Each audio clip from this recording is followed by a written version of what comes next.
Ìbàdàn bíbí lọ́yọ̀ state wa bíbí ọgbọ́ ẹ̀ láàmú àjíròrò lórí ètò pendulum lẹ́ni adẹ́nrẹ́tí àlejò wa lórí ètò yìí àbí. Bẹ́ẹ̀ni, our guest this afternoon is the Director General of the campaign of one of the major parties.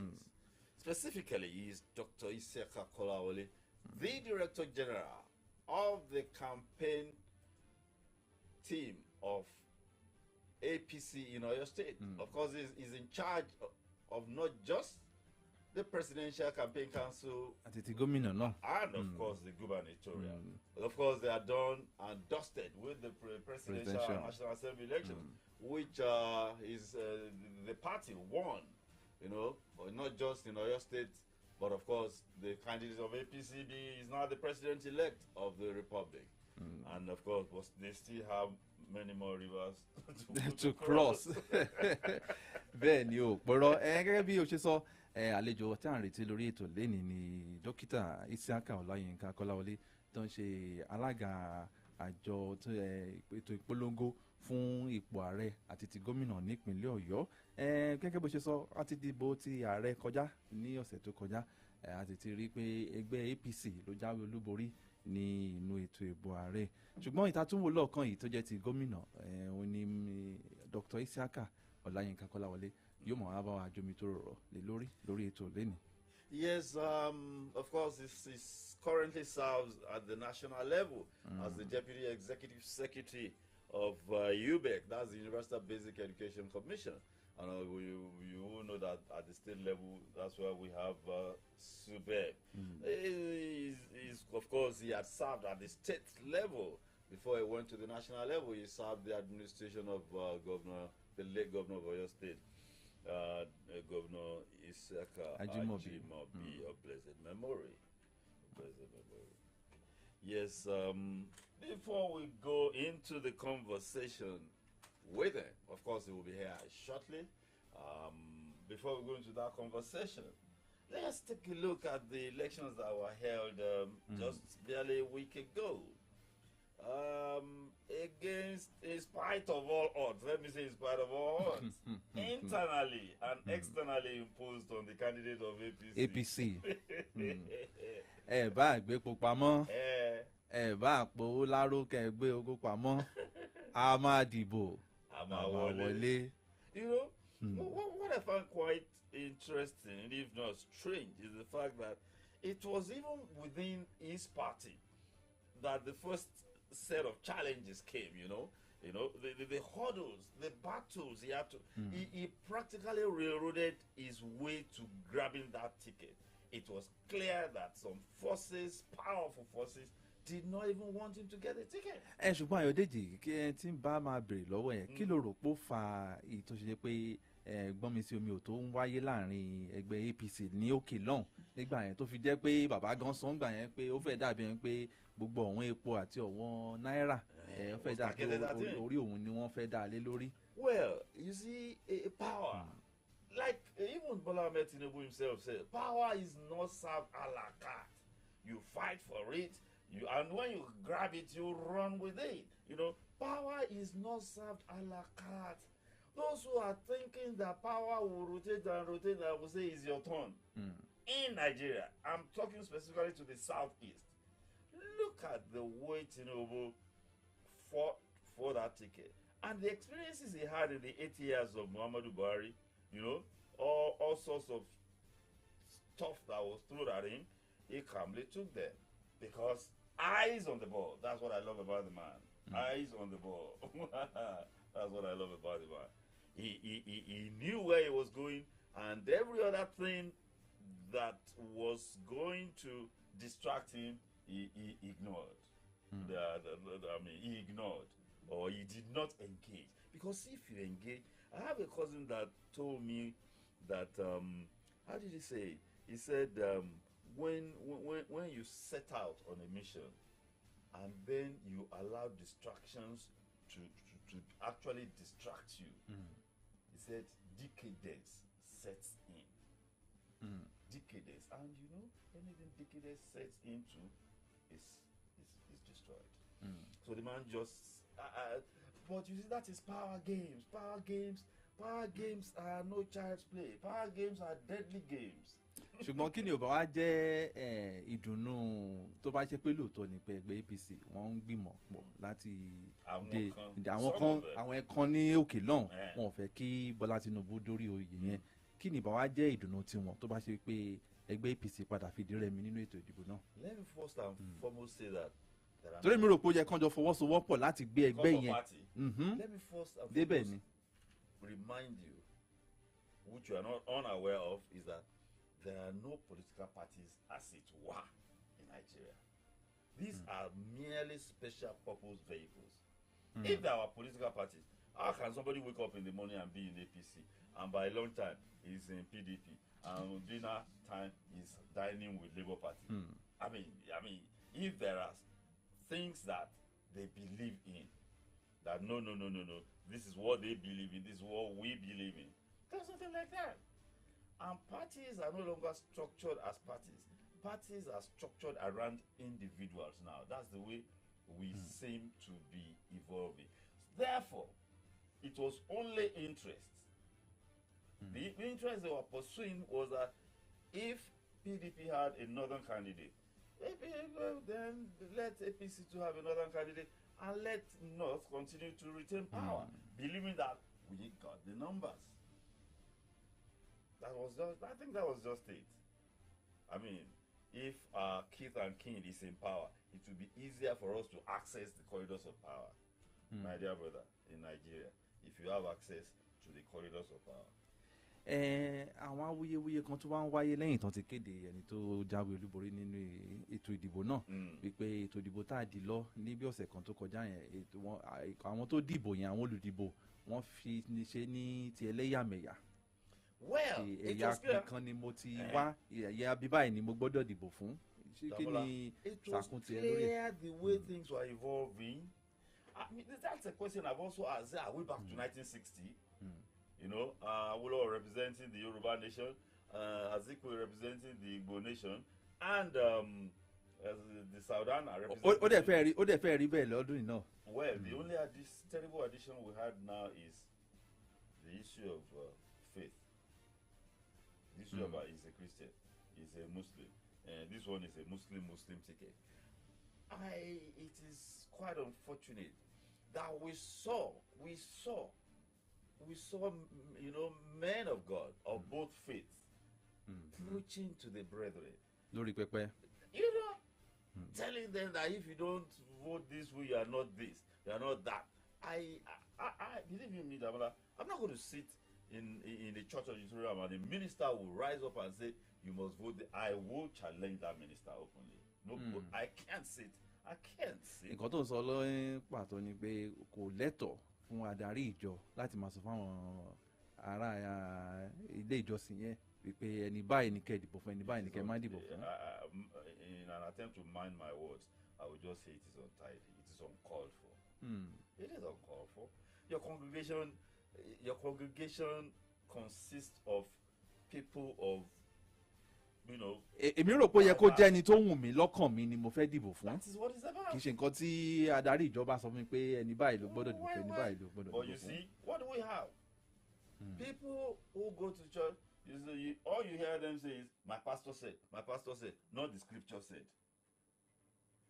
So they listen to their pastor more than the word of God. It was rather an untidy one. It was really untidy.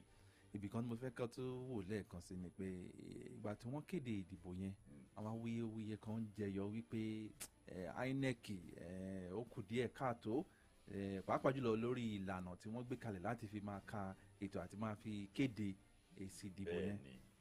Even if it is not so, people think it looks so. Lọ́nà o. Now, this is the gap. I think it is INEC. Though I spoke with a senior advocate of Nigeria yesterday, and he expressed his own opinion. Now, INEC said INEC was making the beavers look like, you know, a magic wand. Now, you say beavers, immediately after voting, and votes are counted, the electoral officer, the presiding officer will do this, take a shot of the result and upload it. And then there was a little bit of clarification that, well, the uploading might not be possible in certain places until they get to locations where there is service provider network. bẹ́ẹ̀ni. Well, we didn't see that happen. And there were on tales. I don't know what happened to those presiding officers. Some were saying it is INEC that instructed them that they should not upload. I do not want to believe that. ṣùgbọ́n àwọn fọ́nrán kan wà tí a rí tó fìdí ẹ̀ múlẹ̀ pé tí wọ́n sọ wípé INEC ló ní káwọn mọ̀ ìtì. Well, you see, some of these, I take some of these things with a pinch of salt, because the harassment that people have put, but I think INEC is living up to the necessary, the billing. They are doing the, but you see, let the cases go to court. Let those cases go to court. And the senior advocate I spoke with yesterday told me clearly that INEC has discretionary powers. That I'm aware also that the Constitution has vested sweeping powers, to INEC. And that it says when the National Assembly makes laws or INEC makes guidelines, the guidelines are subject to the law. And then the law is subject to the Constitution. The sweeping powers granted INEC under the Constitution negates any other thing anybody might say. Yes, our guest is in the studio now. We have our guest in the studio now.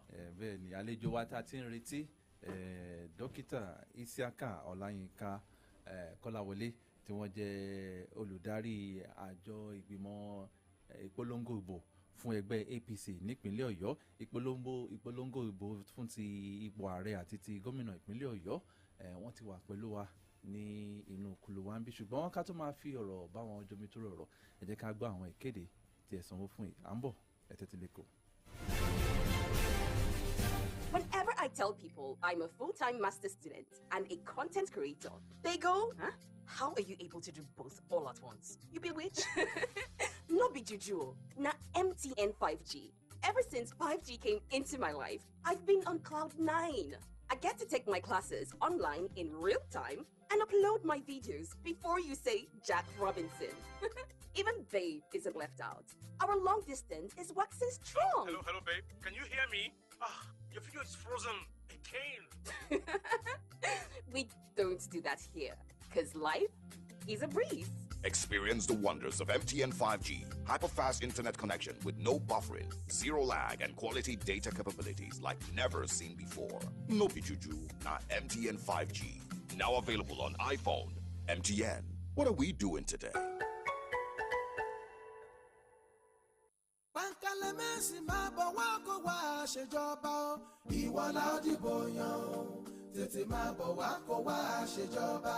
Ìwọ la dìbò yan. Adébáyọ̀ máa bọ̀ wá kó wá ṣèjọba. Ìwọ la dìbò yan. Tètè máa bọ̀ wá kó wá ṣèjọba. Ìwọ la dìbò yan. Gbogbo ìpínlẹ̀ Ọ̀yọ́ pátápátá ti ń retí rẹ o. Ìwọ la dìbò yan. Tètè máa bọ̀ wá kó wá ṣèjọba. Ìwọ la dìbò yan. Káàbọ̀ Àkànwó, Adébáyọ̀ Adélabú pẹ̀ǹkẹ̀lẹ̀ mẹ́ẹ̀sì. Gbogbo ìpínlẹ̀ Ọ̀yọ́ ti ń retí rẹ̀. Ìwọ la ó dìbò wa fún Accord lẹ́gbẹ́ wa. Òkè téńté la wà lórí ìwé ìdìbò. Àtàǹpàkò làmí wa. Báyọ̀ Adélabú dé, ìrànlọ́wọ́ dé fún tilé toko. Ìwọ la dìbò yan. Tètè máa bọ̀ wá kó wá ṣèjọba. Ìwọ la dìbò yan. Ìrírí ṣàgbọ́dọ̀ nífẹ̀ẹ́ bẹ́ẹ̀ kò ṣeé fowó ra làwọn àgbà fi ní ẹni tó bá mọ̀nà ló tọ́ ló sì yẹ ká tẹ̀lé torí irú ẹni bí ò ní gbé wa wọgbó kò sì ní fẹ̀ tẹ́lẹ̀ mọ́ pàlàpàlàpà irú ẹni bẹ́ẹ̀ nípínlẹ̀ Ọ̀yọ́ nílò.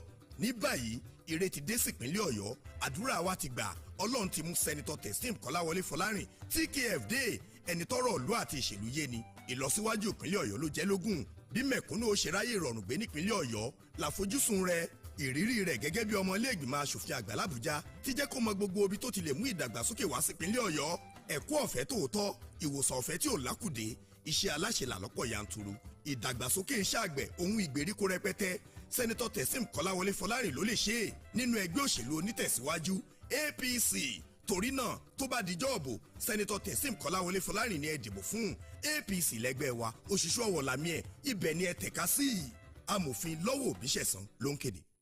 Ìjà International Market GSM Car and Trailer Park àgbékalẹ̀ ààrẹ látòṣà LCDA àti Ìbàdàn North Local Government tó fi mọ́ Uptown Diamond and Landscaping Limited.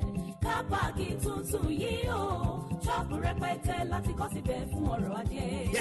Bẹ́ẹ̀ni, gbogbo onímọ́tò ayọ́kẹ́lẹ́ ká àti tírélà máa wọlé páàkì jáde nínú ọjà láìsí ogún mi ọ̀tẹ̀mí. Ọ̀rọ̀ agbémọ́tò wọnú Bódìjà ọjà àríbi páàkì sí ti kú mbẹ́. Àyè gbọ́kọ̀sí tó fẹ̀ tó lè gba ọkọ̀ tó lé nígbà ló wà ní ọjà Bódìjà báyìí o. Bẹ́ẹ̀ làwọn ṣọ́ọ̀bù rẹpẹtẹ wà mbẹ̀ tá a ti kọ́. Ẹ tètè wá ra tí mbẹ̀ kó tó tán. GSM Car and Trailer Park tó wà lórí odò ẹran kára Bódìjà. Ibẹ̀ fini lọ́kàn balẹ̀. Onílé ìkẹ́rù sí warehouse, car wash, security, automated gate àbáwọlé jáde. All wà mbẹ̀. Ilé oúnjẹ kódà panápaná wà mbẹ̀. Solido real estate consult nílé iṣẹ́ tó ń tàwọn ṣọ́ọ̀bù yìí. Bẹ́ẹ̀ bá ti débẹ̀ shop F26 ni wọ́n wà. Ẹ pè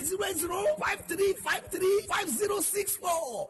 Wẹ́lì tí a fi pé ọ̀pọ̀lọpọ̀ àwọn èèyàn wá sí àjọ yìí ni pé a fẹ́ kí àwọn èèyàn mọ̀ pé wọ́n ní agbára lọ́wọ́ láti lè yan àwọn tí wọ́n gbọ́dọ̀ máa darí wọn ní orílẹ̀-èdè wa ní Nàìjíríà níbí àti pé káàdì ìdìbò wa tí a ní kí àwọn èèyàn náà sókè yẹn a fẹ́ kí àwọn èèyàn mọ̀ pé agbára ni wọ́n ní lọ́wọ́ ọ̀pọ̀lọpọ̀ ní òní oore ọ̀fẹ́ láti lè wá níbi tí àwọn candidate máa wà oore ọ̀fẹ́ ni fún àwọn èèyàn yẹn láti béèrè lọ́wọ́ wọn. What I'm trying to do tí mo ń gbìyànjú láti ṣe ni pé láti bring àwọn communities sí àwọn tí wọ́n ń pè ní candidate wọn kí wọ́n lè jọ bára wọn sọ̀rọ̀. Ọjọ́ ti pẹ́ tá a ti ń béèrè fún ìyípadà ní ìpínlẹ̀ Ọ̀yọ́ wàyí o àsìkò ti wá tó báyìí láti lè bàjẹ́ kí gbogbo àwọn nǹkan tá a ti ń yányányán pariwo sí kó di mímúṣẹ pẹ̀lú àwọn mẹ́rìírí àràmọ̀ǹdà ìtẹ̀síwájú lórí ètò ààbò ojú ọ̀nà iná mànàmáná kébi mọ́gbàlú pẹ̀lú ohun ọ̀gbìn tó yàtọ̀ sọ̀rọ̀ sókè tẹ̀sí ló kàn lásìkò yìí o gbogbo tìpínlẹ̀ Ọ̀yọ́ ní tilé toko àti lẹ́yìn odi bó bá ti dojú ètò òdìbò kí gbogbo àwọn ọmọ ìpínlẹ̀ Ọ̀yọ́ pátá ká túyáyá jáde láti tẹ̀ka wa fún sẹ́nitọ̀ Teslim Kọ́láwọlé Fọlárìn kí gbogbo àlọ́hùn ọ̀tún rere nípínlẹ̀ Ọ̀yọ́ lè bá a dòótọ́ sẹ́nitọ̀ Teslim Kọ́láwọlé Fọlárìn àgbà òṣèlú ni ọ̀jìnì olóṣèlú tó mọ ibi tí bàtà ti ń ta wá lẹ́sẹ̀ ní ìpínlẹ̀ Ọ̀yọ́ gbogbo ìpínlẹ̀ Ọ̀yọ́ ní tilé toko ẹ jẹ́ á sọ̀rọ̀ sókè ọ̀nàrẹ́bù Samuel Kọ́lá Àjàdí sọ pé tẹ̀sí ló kàn ẹ sọ̀rọ̀ sókè.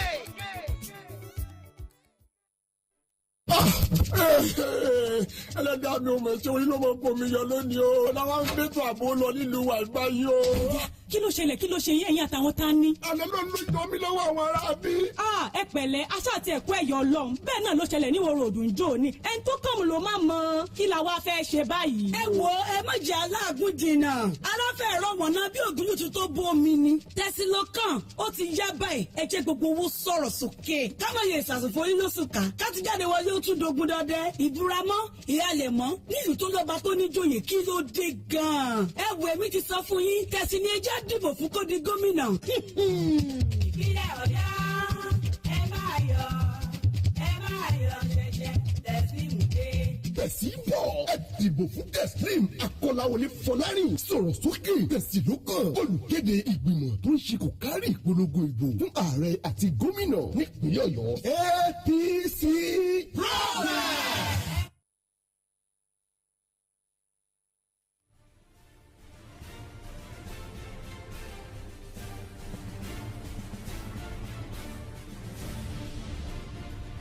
Thank you so much for staying with us. Well, we're moving to the conversation part of the program this afternoon. Solutions 93.9 FM is the station, and Pendulum is the show this Sunday afternoon. We told you earlier on that our guest this afternoon is Dr. Isiaka Kolawole. He is the Director General of the Presidential and Gubernatorial Campaign Council of the APC for Oyo State. Of course, we have had the national elections, which included in the House of Reps, the Senate, and the presidential elections, which we heard last week, Saturday, and in which the candidate of the APC, Asiwaju Bola Ahmed Tinubu, won the presidential elections. Well, our guest is in the studio. Our guest, Dr. Isaka Kolawole, I think, well, I'll let him do that. So you do that, you. Ó dáa gẹ́gẹ́ bí Ayọ̀dèjì ṣe sọ àlejò wa ti wà níkàlẹ̀ pẹ̀lú wa ní ọ̀sán yìí. Àlejò wa náà ni alága ìgbìmọ̀ ìpolongo ìbò fún ààrẹ àti gómìnà nínú ẹgbẹ́ APC ní ìpínlẹ̀ Ọ̀yọ́. Àwọn ni Dr. Isiaka Ọláyínká Kọ́láwọlé. Ẹ káàbọ̀ sórí ètò sà. Ẹ kúlé o, ṣé dáadáa la bá yín? Àlàáfíà ni sà. Ẹ jẹ́ kí n máa kọ́ fi àsìkò yìí kí yín pé àdẹ̀kọ́ oríire ti oyè náà tó kó lé yín ti ìdìbò ààrẹ. Ó di kóró. Oyè náà kó lè wá o. Ẹ jẹ́ máa kí wa pé a kó oríire. Ẹ ṣeun. Ayọ̀dèjì. Yes, you're welcome to our studio. I think that's the most appropriate thing. Just about a week ago, you were still anticipating the results, and eventually the candidate of your party, Asiwaju Bola Ahmed Tinubu, won that election. But that is one hurdle or two crossed. There are still hurdles ahead. The state assembly and the 32 state assembly and the governorship elections. Well, before we go to politics, with the listening and watching public will want to get to know you. Who is Dr. Isiaka Kolawole? Yeah, thank you very much. You mentioned my name correctly. I'm Dr. Isiaka Ọláyínká Kọ́láwọlé. I'm from Ibadan here, and I'm a Magaji in Ibadan too. I'm the Magaji Ogbaga of Ibadan land.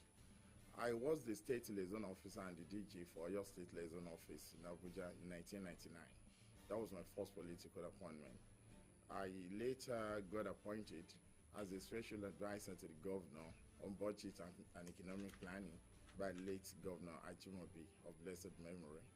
The first one was under Alhaji Lam Adesina, also of blessed memory. Today, I serve as the Deputy Chief Executive, the Deputy Executive Secretary for the Universal Basic Education Commission. I got appointed by the President and Commander-in-Chief of the Armed Forces of the Federal Republic of Nigeria in 2020. So this is me. I'm an economist. I hold a PhD. My schools are Ife, University of Ibadan, University of Abuja, Harvard, Cambridge, Oxford, London School of Economics, a lot of that. So I was in Stanford as well as Massachusetts Institute of Technology. MIT. Yeah. Yes. Mo fẹ́ kí àwọn aráalé kí wọ́n mọ ẹni tí dókítà Isiaka Ọláyínká Kọ́láwọlé jẹ́ ní pàtó. Ẹ bá a nà ń bẹ̀. Dr. Isiaka Ọláyínká Kọ́láwọlé jẹ́ ọmọ bíbí ìlú Ìbàdàn. Mo dẹ̀ jẹ́ Magaji Ogbaga ní ilẹ̀ Ìbàdàn. Mo lọ sí ilé-ìwé gíga University Ife Ibadan Grammar School ni mo lọ ní secondary school mi. Then University of Ife, now AU, University of Ibadan, and University of Abuja. I did BSc, MSc, PhD. Then mo lọ sí Harvard in the US. Then mo lọ sí Oxford, also United Kingdom. Then Cambridge, University of Cambridge, and the London School of Economics, and also Massachusetts of Technology, as well as Stanford in the US. Yes, let's now go to the politics, the main reason why we're here this afternoon.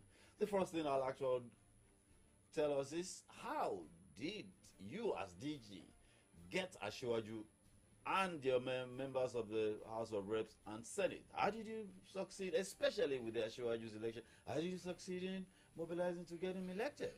Yeah, thank you very much. It wasn't an easy task, but then it was made easy by the collaboration of people like you. We all did it together. It's not something we could say we did all alone, but the party spearheaded it. We went around the nooks and crannies of the state to mobilize all men and women, students, everyone that could be brought on board. We did that, and our campaigns were issues driven. And we engaged them with the manifestos, what Asiwaju would do when he comes into government. So we're able to talk them into the fact that the man is a game changer and that he will is coming around to bring all those problems behind us and get us move ahead in the country. So all this we did, and we thank God that we had the listening ears of the populace of your state And today, the victory is here. Dr. Kọ́láwọlé, nǹkan kan wà tó ya èmi lẹ́nu ní pàtó. Gbogbo wa la mọ̀ pé tá a bá rí ìjọba ìpínlẹ̀ tó ṣe pé ẹgbẹ́ mi ló ń ṣe àkóso bẹ̀ gẹ́gẹ́ bí tọ̀yọ́ state tí wọ́n ń bíbí, gbogbo wa la mọ̀ pé ẹgbẹ́ PDP ló ń ṣe àkóso bẹ̀. Bẹ́ẹ̀ ṣe wá ṣe tó ṣe wípé ipò ààrẹ ìfà àwọn ìbò tẹ́ ẹ rí fún APC ó pọ̀ bí rẹ́rẹ́. Gbogbo ipò sẹ́nẹ̀tì mẹ́tẹ̀ẹ̀ta tó wà nípìnlẹ̀ Ọ̀yọ́ ẹgbẹ́ APC náà ló já mọ́ lọ́wọ́. Bẹ́ẹ̀ náà ni àwọn ẹgbẹ́ ti aṣojúṣòfin ti House of Reps náà. Ọgbọ́n wo gan ni ẹgbẹ́ APC dá láti fi tayọ bó ti jẹ́ pé ẹ̀yin gan kọ́lẹ̀ wà níjọba nípìnlẹ̀ Ọ̀yọ́ báyìí? Ẹ ṣe gan ni. Sórí wọn ní àìṣe dáadáa ara ayé ló ń múni rántí ara ọ̀run. Ìjọba tó wà nípìnlẹ̀ Ọ̀yọ́ ò ṣe dáadáa. Èyí tó wà lọ́wọ́lọ́wọ́ báyìí. Lọ́wọ́lọ́wọ́ nípìnlẹ̀ Ọ̀yọ́ kò ṣe dáadáa. Lọ́nà wo? Èyí ló fà á tó fi jẹ́ pé iṣẹ́ tá a ṣe bí ìgbà tí à ń bá in English wọ́n sọ pé preaching to the converted. Ẹni tó ti gbà tẹ́lẹ̀ là ń bá sọ̀rọ̀ ní aráàlú jẹ́ lẹ́nu. Ó rọrùn fún wa láti ṣe. Iṣẹ́ wà níbẹ̀ lódodo ṣùgbọ́n aráàlú tẹ́wọ́ gbà wá nítorí pé wọ́n rí wípé Aṣíwájú Bọ́lá Ahmed Tinubu ó máa kó àwọn kúrò nínú lásìgbò ní agbára Ọlọ́run. So gbogbo wa náà lájọ ṣe bí mo ṣe sọ lẹ́ẹ̀kan àti oníṣòwò àti oníṣẹ́ ọwọ́ àti oníṣẹ́ oṣù gbogbo wa la ṣe torí tẹ bá wo ìbò yẹn eléyìí ti kọjá nǹkan tẹ́nìkan máa sọ pé òun jókòó sí kọ̀rọ̀ kan òun ló ń ṣiṣẹ́ torí nígbà tá a wì wọn láwọn kan tún ní àwọn kan ṣiṣẹ́ níbì kan wọ́n pé ṣé òṣèlú máa ń gba ọpọlọ lórí èèyàn ni. Agbọ́bẹ̀ pọ́n láwọn kan ṣiṣẹ́ fún ẹgbẹ́ APC. Ìyẹn náà yóò fà á rí i pé ìyẹn dorí ọpọlọ kodò bó lè yẹn ó ṣe fẹ́ gbẹ́ ẹ̀ lẹ̀ tí ó wàá sọ fún wa pé gbẹ́ tiwọn ló ń jẹ́ wọlé tó bá tún wá ṣe yẹn tán fà rẹ̀ òun náà ló tún jẹ́ ká wọlé sẹ́nitọ̀ mẹ́tẹ̀ẹ̀ta nígbà tó tún ṣe tán ó tún já wọlé House of Reps so wá àwọn House of Reps ti àti sẹ́nitọ̀ tiẹ̀ àwọn yẹn kó wọn dànù ẹ rí i pé yẹn takò làákàyè gan so kò lè jẹ́ bẹ́ẹ̀ torí pé kì í ṣe irú àwọn èèyàn bẹ́ẹ̀ yẹn ni àwa nílò láti jẹ́ kí ààrẹ Aṣíwájú Bọ́lá Ahmed Tinubu wọlé àwọn aráàlú la bá sọ̀rọ̀ a dẹ̀ ṣiṣẹ́ tọ́ àwo ìṣaláriwo rí gbé kankan a ṣiṣẹ́ tọ́ a dẹ̀ rí pé iṣẹ́ yẹn Ọlọ́run jẹ́ kó yọ Ọlọ́run dẹ̀ ti wà lẹ́yìn. Now the national elections are done and dusted, especially the presidential elections that's in the kitty now. Let's go straight to the one right ahead of us, the State Assembly, and of course the gubernatorial elections. Your candidates, the candidate of the party, Oloye Teslim Kolawole Folarin, what would you say are his selling points? Oh, thank you. The selling point of Senator Teslim Kolawole Folarin is the fact that he is a professional politician to the core. And when you talk of a politician, he's the one that knows where the shoe pinches. He relates with the people. He has a good background in politics and in governance. He's been to the House, the National Assembly, at the Senate there 3 times, at least the 3rd time he will be there. And of course, he was a Senate leader at a point in this country, which is the highest position, legislative position anybody could ever aspire to from your state here. And of course, a university graduate from University of Ibadan, he has seen it all. He is well exposed and is well experienced. He has a make of human kindness in him. He is very sound, brilliant, human, and humane. He has all it takes to govern Oyo State and take it to the greater height. So we've seen this of him, and that's the reason the party settled for him to flag to fly the flag of the party in this election. And of course, he's the one that could deliver the state from the issues, the problems, and the quagmire that the state is presently witnessing. Okay. Ọ̀dà nǹkan tó gbé yín wá bí lè ní gan ni pé láti wá polongo ìbò fún ti ẹni tó jẹ́ adíje fún ipò gómìnà nípínlẹ̀ Ọ̀yọ́ nínú ẹgbẹ́ APC ti ṣe Teslim Kọ́láwọlé Fọlárìn. Tá bá wo gbà wọ́n tí wọ́n fẹ́ jọ ta kàngbọ̀n lórí ipò gómìnà nípínlẹ̀ Ọ̀yọ́ yìí, kí ni nǹkan tí tẹ̀sí ní tó fi tayọ àwọn tó kù táwọn ará ìpínlẹ̀ Ọ̀yọ́ fi gbọ́dọ̀ nígbàgbọ́ nínú rẹ̀ pé tẹ̀sí nìkan ló lè ṣe, tẹ̀sí ló kàn?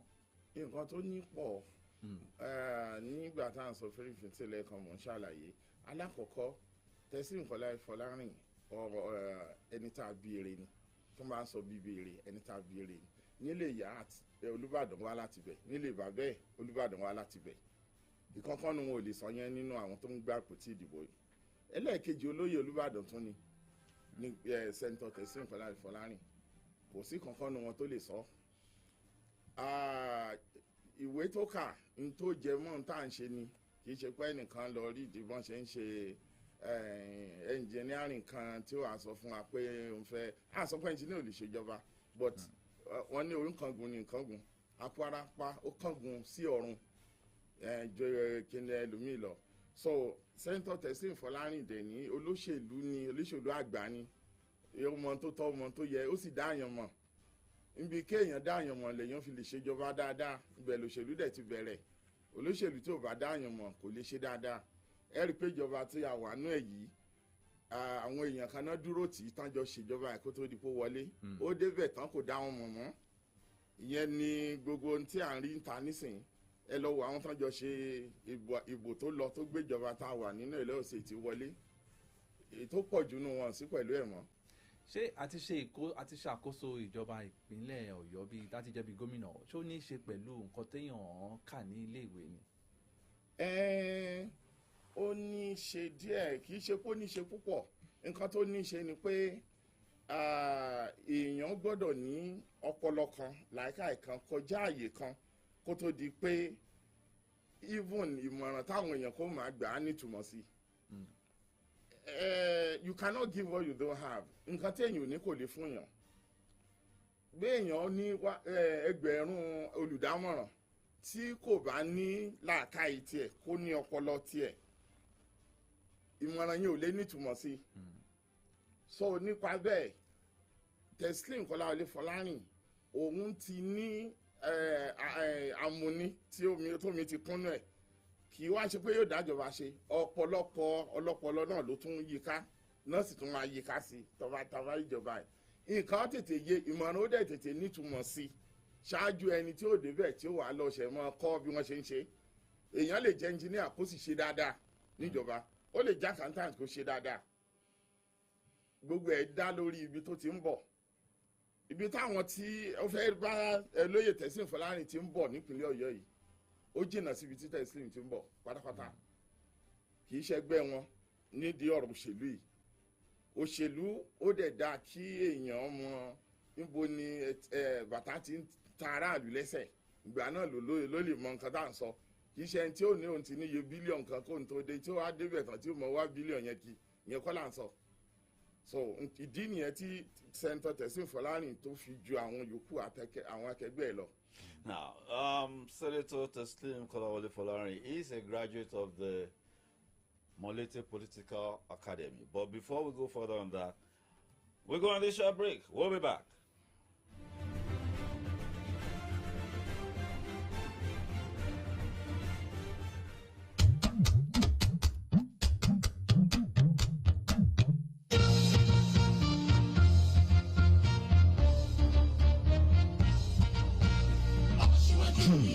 ẹ̀yin ọmọ ìpínlẹ̀ Ọ̀yọ́ kí ló dé báyìí tí gbogbo nǹkan fi dàrú nípínlẹ̀ wa yìí kí ló dé tọmọ alápàtà wa fi ń jẹgun kí ló dé tọmọ aláṣọ wa fi ń wà kísà a ò lè jáde mọ́ a ò lè rìn mọ́ ohun gbogbo ti wá di rúdurùdu ṣé kìíní ìwò wa ti di àfojúwò báyìí Yorùbá ní igi gangan má gún mi lójú àtòkèrè láti wò ó àmọ́ nísìnyí kò yẹ kó jẹ́ látòkèrè mọ́ o ti wá tó gẹ́ kákan máa wo bí ìpínlẹ̀ wa ṣe ń di pẹ̀tàsí lójoojúmọ́. ìtẹ̀síwájú ti dé báyìí sẹ́nẹ́tọ̀ Teslim Fọlárìn ti wà níkàlẹ̀ láti ṣètò ìlọsíwájú ìpínlẹ̀ Ọ̀yọ́ bó ti yẹ ẹ̀yin ọmọ ìpínlẹ̀ Ọ̀yọ́ o ẹ yára lọ dìbò fún ọmọ wa ní tòótọ́ Teslim Fọlárìn kó lè di gómìnà ìpínlẹ̀ Ọ̀yọ́ lọ́dún 2023 ẹ̀yin ọmọ ìpínlẹ̀ Ọ̀yọ́ tẹ̀sí ti dé ìtẹ̀síwájú ti dé o ẹ dìbò fún APC. APC Progress.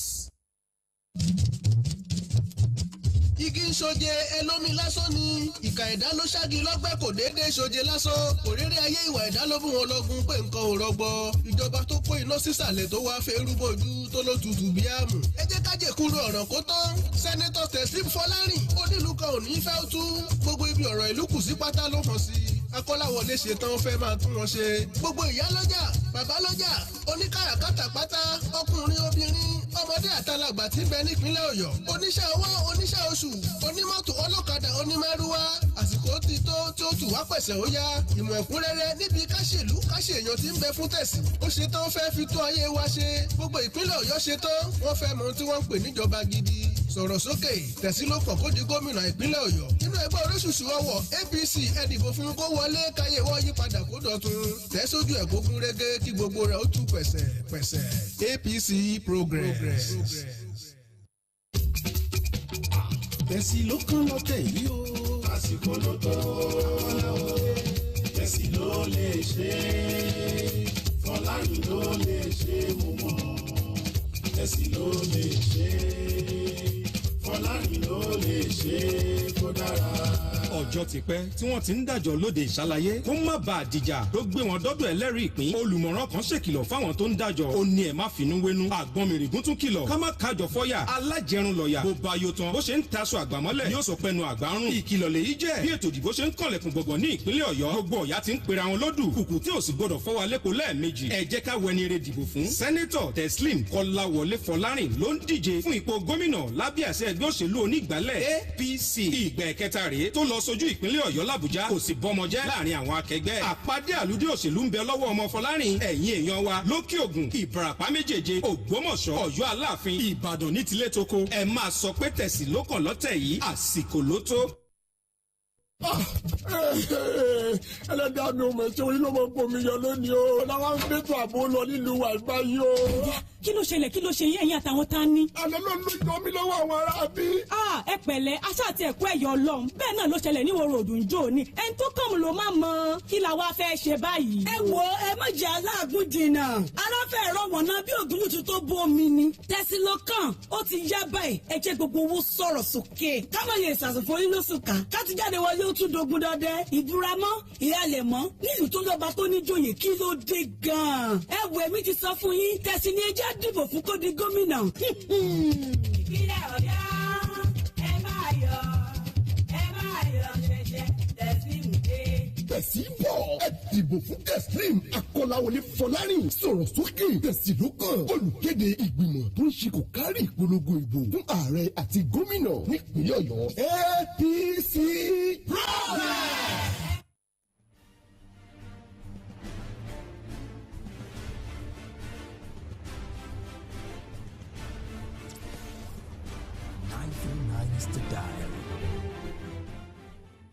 So much for staying with us. Still Solutions 93.9 FM. And of course, this Sunday afternoon, this show is Pendulum.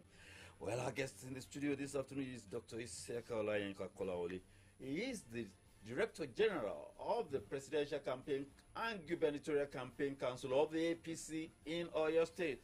Of course, the National Assembly and presidential elections are done and dusted with his party winning the presidency. Quite a number of seats in the National and on the National Assembly, the Senate and the House of Rep. But we still have the gubernatorial elections ahead of us, so also the State Assembly. 32 states around the state are at stake, and of course the gubernatorial seat. Before we went on that break, I was saying Oloye Teslim for Fọlárìn is a product of the Molete Political Academy that has produced several politicians in this state, including a former governor. And he has been a senator, since the days of Baba in Molete. One thing that I like to know is that why are his achievements as a three-time senator, why do they seem understated? Not until I came across a compendium a few weeks ago. Why are his achievements as a politician, why are they so understated and unknown to the people on the street? Well, to start with, Senator Teslim Fọlárìn, he is not a noisemaker. He's an achiever by all standards. But he hardly makes noise. He believes that his work and achievement will speak for him, which indeed is a very noble trait. But in politics... Yes, in politics, and that's why you are hearing them now. That's why you are hearing them now. Just lately, we brought a facility to the University of Ibadan, very big one, from the this local content development.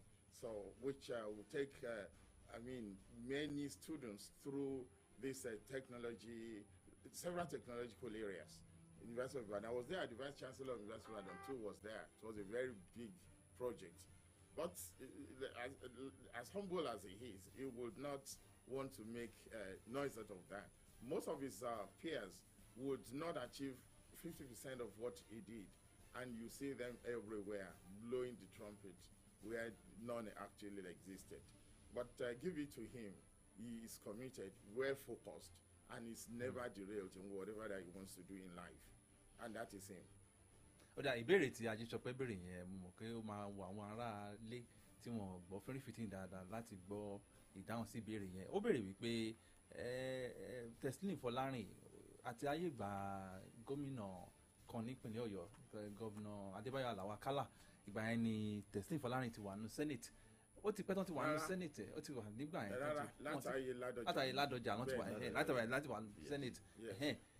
Kí ló wá jẹ́ tó yẹ pé gbogbo àwọn àṣeyọrí wọn gbogbo àwọn nǹkan tí wọ́n ṣe nígbà yẹn kò ń ṣe nǹkan tó fẹ́ hàn sáwọn aráàlú tó bẹ́ẹ̀ gẹ́ tó ṣe pé tí bá ṣe gbàtà wáyé ṣẹ̀ lọ́ ń kàánú ìwé kí ló jẹ́ bẹ́ẹ̀ kí ló jẹ́ tó fi rí bẹ́ẹ̀. Tí mo fi dáhùn náà ní fẹ́rẹ̀ǹsì ní tẹ̀yẹn ni pé olè Teslim Fọlárìn kì í ṣe aláṣẹ hàn ọmọlúàbí ni ẹni tí ó dẹ̀ jẹ́ pé ó nígbàgbọ́ nínú iṣẹ́ ọwọ́ ẹ̀ kó sọ̀rọ̀ fún ju wípé a ṣẹ̀ṣẹ̀ máa là ń pariwo mi mo ṣe lé mi mo ṣe tọ̀hún lọ nǹkan tó fà á nìyẹn. And lóòótọ́ nígbà míì tí ẹnìkan tí wọ́n bá borí èèyàn jẹ́ wọn ní gbègbó lórí ṣe dáa. Lóòótọ́ àwọn míì lè máa fẹ́ sọ bákan but torí ẹ̀ ni ìtàn ṣe wà ní àkọsílẹ̀ ṣe wà lórí gbogbo nǹkan tí olóyè Teslim Fọlárìn ṣe tó débẹ̀ tó jẹ́ pé kò sí nǹkan tí à ń sọ nípa nǹkan tí a lè wò núwèé kí a sì lọ ṣe àyẹ̀wò ẹ̀ bóyá irọ́ láti ẹ̀ ń pa ni àbóòtọ́ ni kì í ṣe nǹkan tá a lè máa sọ. Ni mo sọ nípa kan tí a ṣe ní University of Ibadan láìpẹ́ olóyè Fọlárìn náà ló gbé wá kì í ṣọ̀rọ̀ mílíọ̀nù mẹ́ẹ̀ẹ́dọ́gbọ̀n ogún ọgọ́rùn-ún gan ní tá à ń sọ yìí ọ̀pọ̀lọpọ̀ nǹkan bẹ́ẹ̀ wá ní nípínlẹ̀ Ọ̀yọ́ ọ̀jẹ̀ náà ti pé Ọ̀yọ́ Central ni. Yàtọ̀ sí ìtò ṣe ní sí yunifásitì ìpínlẹ̀ Ọ̀yọ́ àwọn wo la tún lè rí ta lè tọ́ka sí táwọn aráàlú lè jẹ́rìí sí pé lóòótọ́ kò àìmọye empowerment. ṣe lè bá a sọ bíi mẹ́ta nínú ẹ̀. Empowerment lórí àkọ́yàn ní ẹ̀kọ́ kọ̀ǹpútà ni ẹ̀kọ́ àkọ́ṣe ọwọ́ ni ìyẹn pọ̀ tí kì í ṣe kékeré léyìí tí wọ́n ti ṣe tí kì í ṣe kékeré rárá. Lẹ́yìn náà tábàtẹ̀ wá ń sọ nǹkan tó ń pè ní infrastructure policies of infrastructure pé stomach infrastructure èmi ò rí ẹni tó tún lè bí ti Senator Teslim Fọlárìn ní Ọ̀yọ́ state but torí pé gẹ́gẹ́ bí mo ṣe sọ ẹni tí kì í sábà fẹ́ polongo nǹkan tí ó bá ṣe ni nínú ẹ̀ ni a ti rí construction of state-of-the-art 100-bed mother and child hospital with doctors quarters tí ó wà ní ọ̀nà àrà ṣó ti yẹ inú ẹ̀ náà ni so wọ́n á pọ̀ ní oríṣiríṣi bẹ́ẹ̀ èwo ní ti school gan construction and furnishing of 36 classrooms with industrial borehole toilet rooms and solar power ní Avonde junior school ní ọ̀nà àrà náà. bẹ́ẹ̀ ṣe ń dárúkọ ẹ̀yìn àwọn aráàlú yẹn wọ́n mọ̀ jẹ́rìí sí pé wọ́n mọ̀ jẹ́rìí sí àní gbogbo ẹ̀ wà nínú ìwé kò sí mélòó mo fẹ́ kà ó pọ̀ gan ni. So níbẹ̀ láti rí àwọn ICT centers káàkiri ní Ọ̀yọ́ state ṣe ń pé ìwé ó jẹ́ Senator Teslim Fọlárìn lógún gan ọ̀pọ̀lọpọ̀ school ní Ọ̀yọ́ state ní Senator Fọlárìn ti fi ọwọ́ bà ní ti dáadáa láti orí Baptist Grammar School Ìlọ́ra lórí Community High School Gbẹ̀dẹ̀ Sùúrùlérè Community High School Ìṣẹ̀bọ Ẹgbẹ́dá Ìdí Àràbà Community School Community Grammar School Ògoolúwa Ṣàṣà Community Grammar School Akínyẹlé wẹ́wò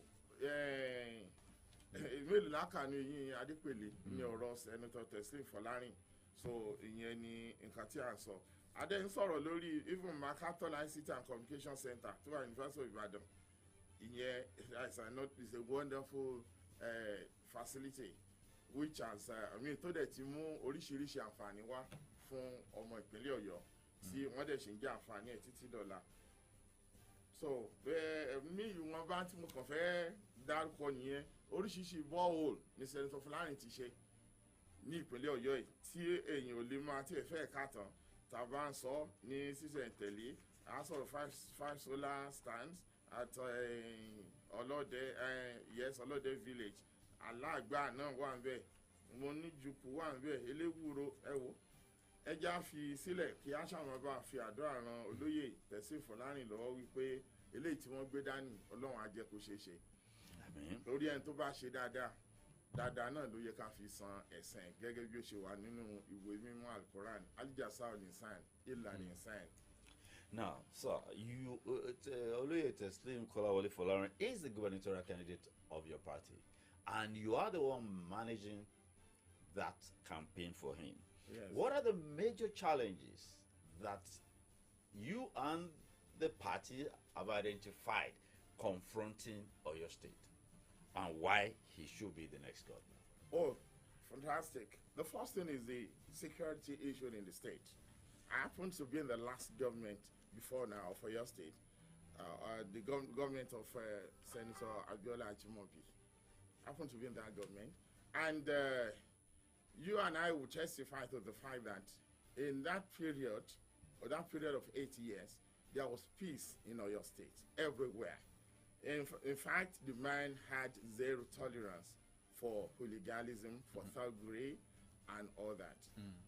Senator Teslim Folarin will come around and enthrone a regime of -0 tolerance for thuggery. We cannot go with this, because thuggery cannot dominate our life.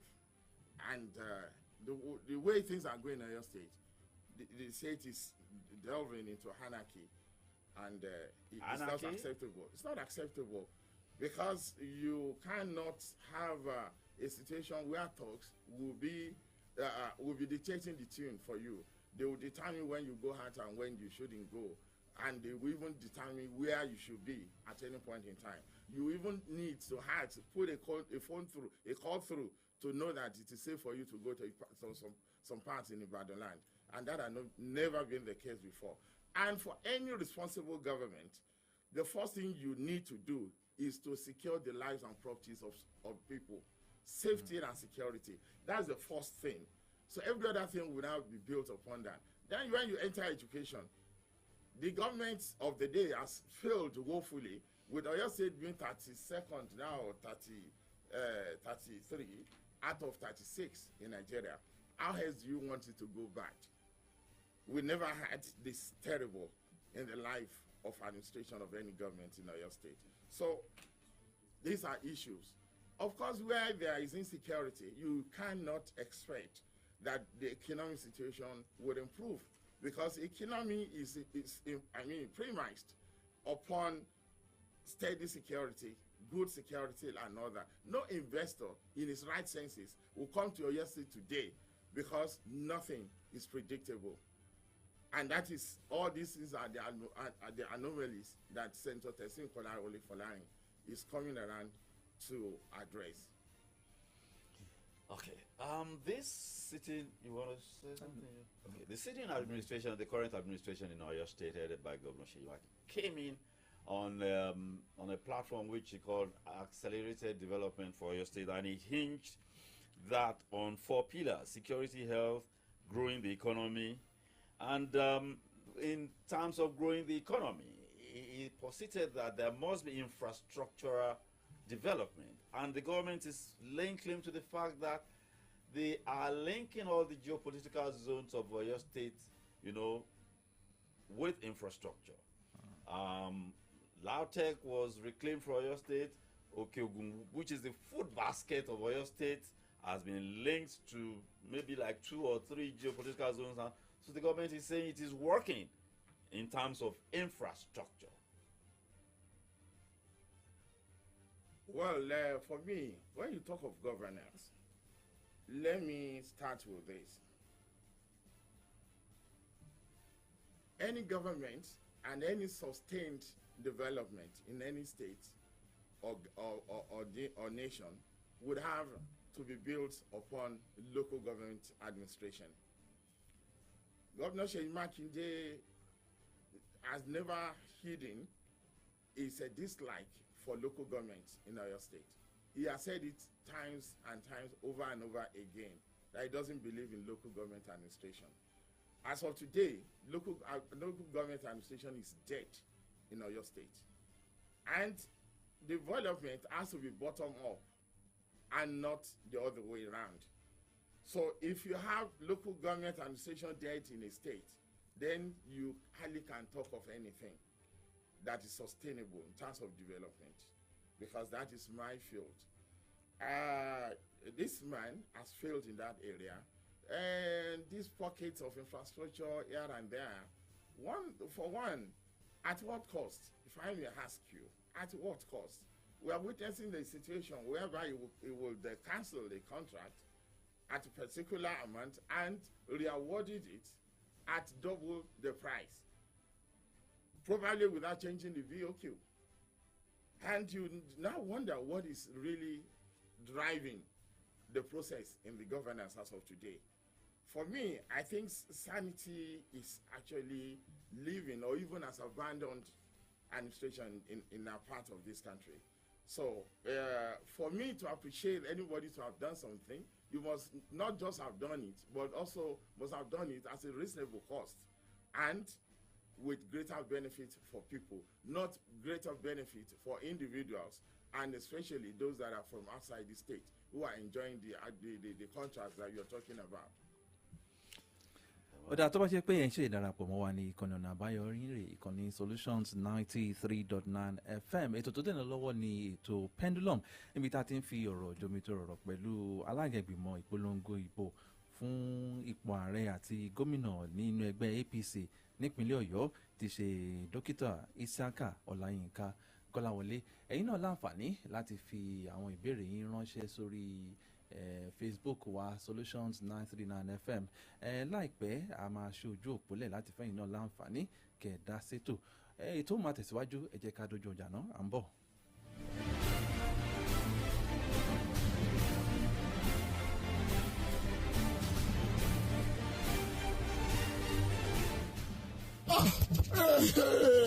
ẹlẹ́dàá mi ò mọ̀ ṣe orí ló mọ̀ kó mi yọ lónìí o làwọn ń gbẹ́tọ̀ àbò lọ nílùú wa ìbáyìí o. kí ló ṣẹlẹ̀ kí ló ṣe yín ẹ̀yin àtàwọn tá a ní. àná ló ń lójó mi lọ́wọ́ àwọn ará bí. ẹ pẹ̀lẹ́ aṣá àti ẹ̀kọ́ ẹ̀yọ́ ọlọ́run bẹ́ẹ̀ náà ló ṣẹlẹ̀ ní ìwòrò òdùnjó ni ẹni tó kàn mú ló má mọ kí la wá fẹ́ ṣe báyìí. ẹ wo ẹ má jẹ́ aláàgùn jìnnà aláfẹ́ ẹ̀rọ wọ̀nà bí ògúnlùtù tó bó omi ni tẹ̀sí ló kàn ó ti yá báyìí ẹ jẹ́ gbogbo owó sọ̀rọ̀ sókè káwọn yẹ ìsàsùnfò yín lóṣù ká káti jáde wọlé ó tún dogun dọdẹ ìbúramọ́ ìyálẹ̀ mọ́ nílùú tó lọ́ba tó níjòyè kí ló dé gan-an. ẹ wo èmi ti sọ fún yín tẹ̀sí ni ẹ jẹ́ dìbò fún kó di gómìnà. ìpínlẹ̀ Ọ̀yọ́ ẹ máa yọ̀ ṣẹ̀ṣẹ̀ Teslim dé. tẹ̀sí bọ̀ ẹ dìbò fún Teslim Akọ́láwọlé Fọlárìn sọ̀rọ̀ sókè tẹ̀sí ló kàn olùkéde ìgbìmọ̀ tó ń ṣe kò kárí ìpolongo ìbò fún ààrẹ àti gómìnà nípínlẹ̀ Ọ̀yọ́ APC progress.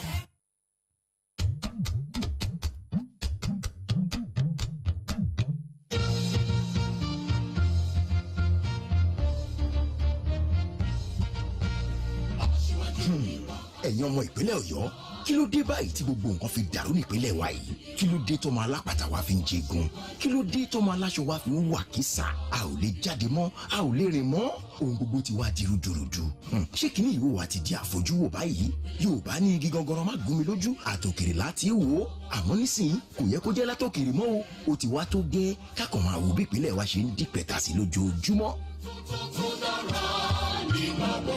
ìtẹ̀síwájú ti dé báyìí. sẹ́nẹ́tọ̀ Teslim Kọ́láwọlé Fọlárìn ti wà níkàlẹ̀ láti ṣètò ìlọsíwájú ìpínlẹ̀ Ọ̀yọ́ bó ti yẹ. ẹ̀yin ọmọ ìpínlẹ̀ Ọ̀yọ́ o ẹ yára lọ dìbò fún ọmọ wa ní tòótọ́ Teslim Fọlárìn kó lè di gómìnà ìpínlẹ̀ Ọ̀yọ́ lọ́dún 2023. ẹ̀yin ọmọ ìpínlẹ̀ Ọ̀yọ́ tẹ̀sí ti dé, ìtẹ̀síwájú ti dé o. ẹ dìbò fún APC. APC progress.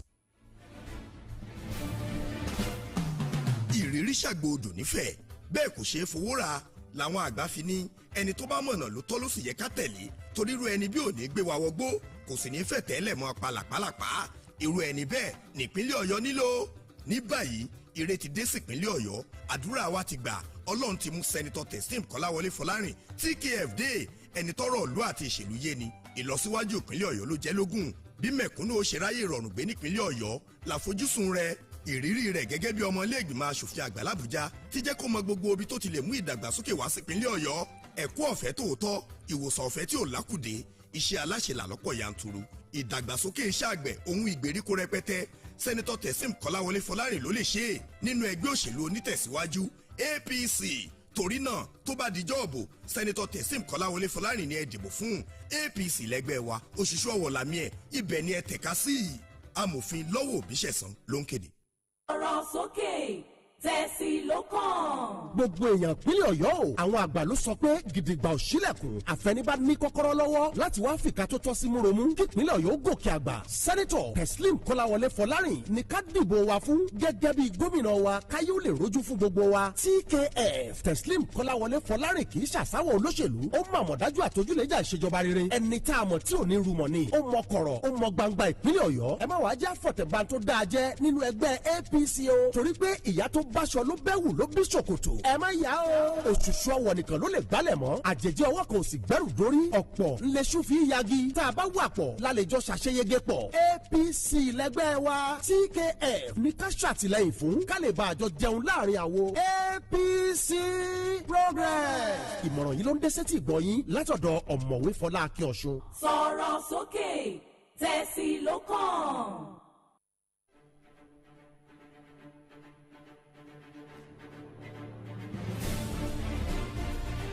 ẹ káàbọ̀ padà lẹ́yìn tá a ti gbọ́ àwọn ìkéde àti ìpolówó ọjà tẹ́ ẹ sanwó fún yẹn ètò pendulum ló ń dé sí ti gbọ̀nyìn láti ìkànnì solutions 93.9 FM gẹ́gẹ́ bí mo ṣe sọ lẹ́ẹ̀kan àlejò wa lórí ètò ní Dr. Isiaka Ọláyínká Kọ́láwọlé tí í ṣe alága ìgbìmọ̀ tí ń ṣe ìpolongo fún ìbò ààrẹ àti gómìnà nípínlẹ̀ Ọ̀yọ́ nínú ẹgbẹ́ APC àwọn láti ń bá fi ọ̀rọ̀ jomitoro láti àárọ̀ àlejò wa ẹ sọ lẹ́ẹ̀kan gbà tí Ayọ̀dèjì akẹgbẹ́ mi béèrè lọ́wọ́ yín pé àwọn ibo lẹ rí wípé bàtà ti ń ta àwọn ará ìpínlẹ̀ Ọ̀yọ́ lẹ́sẹ̀ tẹ́yìn rò pé tẹ̀sí ló lè wá bu omi tútù síbi tí bàtà ti ń ta àwọn lẹ́sẹ̀ yẹn ẹ sì dárúkọ mo gbọ́ tẹ dárúkọ nípa ètò ààbò ẹ sọ̀rọ̀ nípa ètò ẹ̀kọ́ mi ò rí kẹ́ sọ̀rọ̀ nípa ètò ìlera àti iṣẹ́ ọ̀gbìn àwọn kí ni tẹ̀sí ní fún wa nípínlẹ̀ Ọ̀yọ́.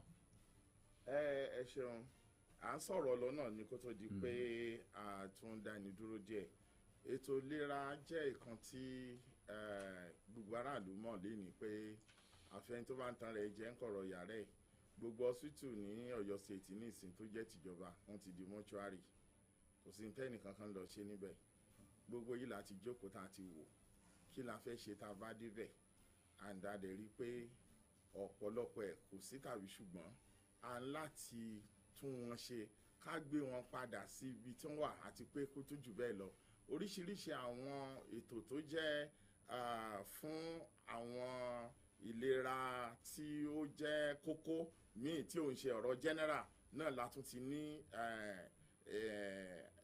arrangement sí àti ètò láti gbé wá sí ìpínlẹ̀ Ọ̀yọ́ tó fi jẹ́ pé tẹrú tọmọ wọ́n á lè máa gba wọ́n á lè máa gba ìtọ́jú lọ́fẹ̀ẹ́ tí ó sì yè koro tí ì ṣe pé dandan ó dìgbà tí kálukú bá ń lọ sí ti aládàáni àfẹn tó bá wù láti lọ ṣùgbọ́n lónìí yìí kò sí nǹkan kan tí a lè pè ní general hospital pẹ̀lú nǹkan tó wà nílẹ̀ nípínlẹ̀ Ọ̀yọ́ báyìí gbogbo yẹn lè tó dẹ̀ ti wà lé lórí lọ́rọ̀ Greek ẹ mọ̀ pé number one náà Ṣèyí Mákindé ń tán pè ní farm settlement ó tẹ̀ ti gbàgbé yẹn kò tẹ̀ sí nǹkan tó kàn ń pa ẹ̀ ó totally ló gba sẹ́gbẹ̀ẹ́ àwa máa revive wọn ni àwa máa tún wọn ṣe nítorí pé nǹkan tá a fẹ́ ṣe lórí ọ̀rọ̀ ọ̀gbìn ó pọ̀ a ti identify products mẹ́ta mango cassava àti cashew a rí pé Ọ̀yọ́ state ní nǹkan tó lóyìnbó ń pè ní comparative advantage ní orí wọn láti máa ṣe wọ́n locally ká sì tún máa gbé wọn lọ sí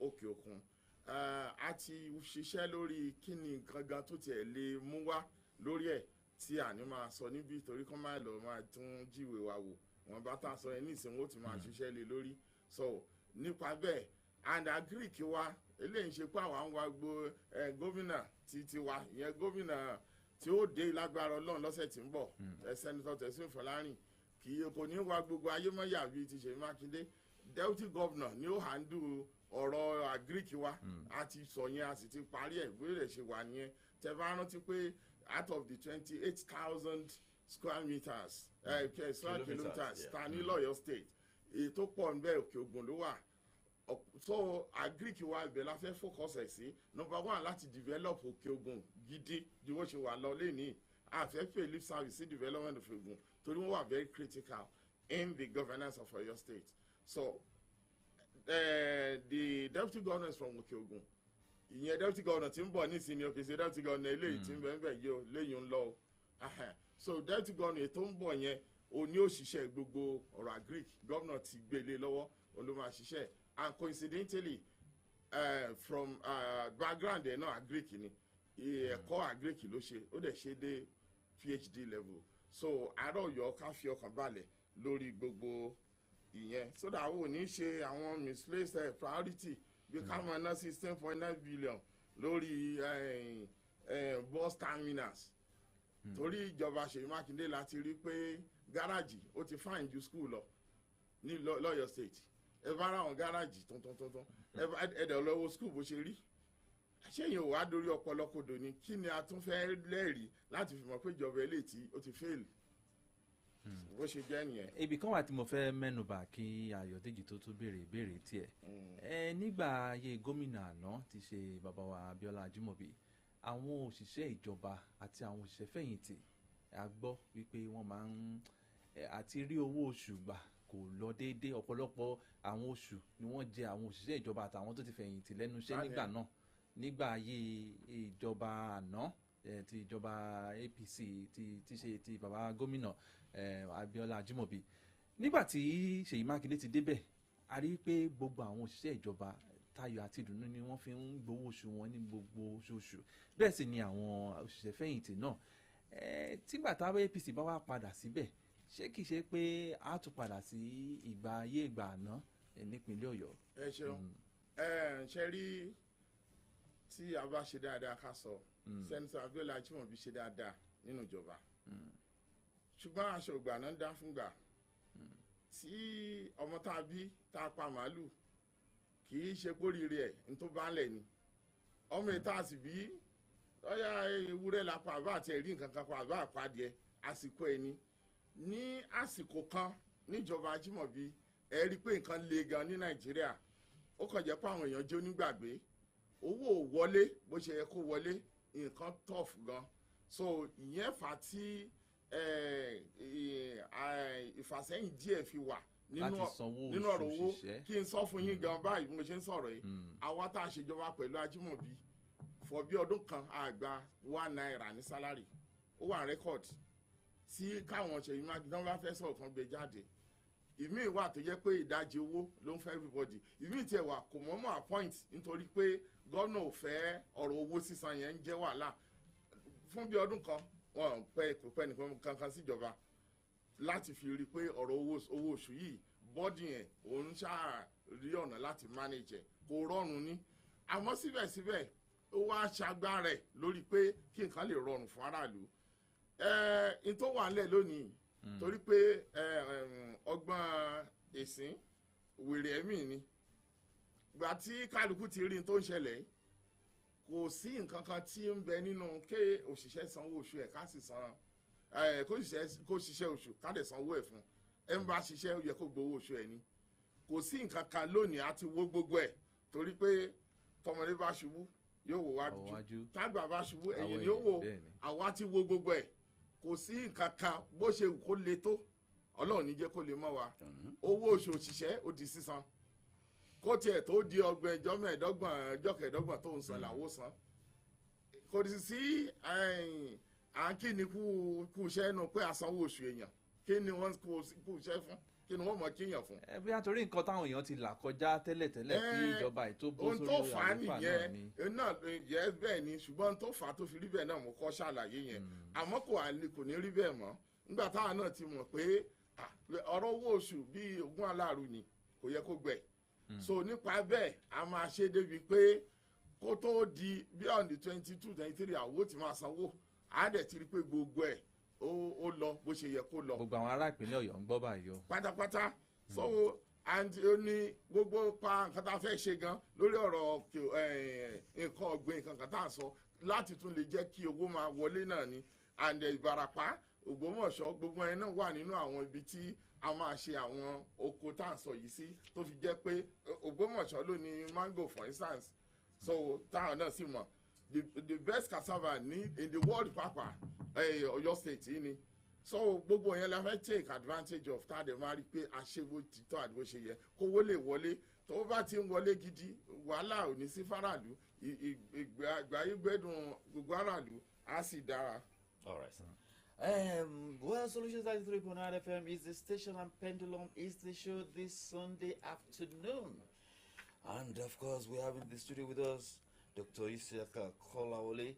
He is the Director General of the Presidential and Gubernatorial Campaign Council of APC in Oyo State. Of course, the Presidential and National Assembly elections are done and dusted, but we still have the State Assembly and the gubernatorial elections ahead of us.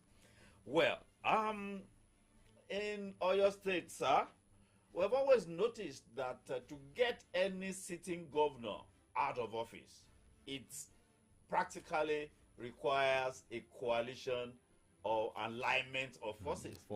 We saw that in 2011. The party was divided against the sitting governor then, Alao Akala, and of course, forces from outside the party.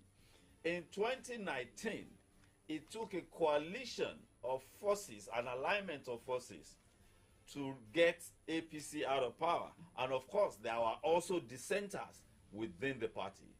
The presidential election that here people are saying, well, APC should not go to bed thinking that all those votes are APC votes. That actually, it is the Milokan phenomenon that swept the entire Southwest except for Oshu. That therefore, for APC to win this election, it cannot do it alone. What are you doing in realignment of forces since the last election? Let me start with this, because the last week I didn't allow me to finish on Ajimobi. Okay, sir. Okay. Ajimobi never hold any salary as at the point of leaving the government. That is a fact. Go and check the records. He didn't hold any salary. So I need to put that straight. Okay. Because I headed the budget and economic planning for the state then. Now, to your point, that has been going on, consultations have been going on here and there to ensure that we sustained the success we recorded in the last presidential election. Of course, we worked hard for this, but we also know that it's not something we could do all alone. We need to integrate various interests into this. I don't want to start mentioning some names here now, but it will surprise you that a lot of personalities, political figures in the state are already in this program called the Tesilim Folarin program. They were in it already. And the last government that came into power, like you said, was a product of coalition of some people, of some personalities in our polity. But then, more than 90% of them have deserted him because he never knows how to manage people. So this we have done to bring them in. And doing it was easy for us because it was like preaching to the converted. They readily... This is a done deal. Yeah, done deal, yes. So, and for the election, let me just tell you this. Probably people don't know. Even when you say you want to assist somebody on presidential election, definitely, you would not have abandoned your senators or your House of Reps members. So... They said they were collateral damage. And even at that, there was never anywhere that I've seen or heard that Seyi Makinde has said that he is supporting Tinubu, that he will be supporting our presidential candidate or the presidential candidate of APC. If you have any, you can play it and let me see. Or if you have it on record, let me see it too. There was never a place that he mentioned that, oh, the people of your state vote presidential candidate of APC. He didn't say anything like that. It doesn't matter. But the body language of the governor also spoke otherwise. Who has time to read his body language? For me, I don't even see him. Not to talk of his body language. I don't see him.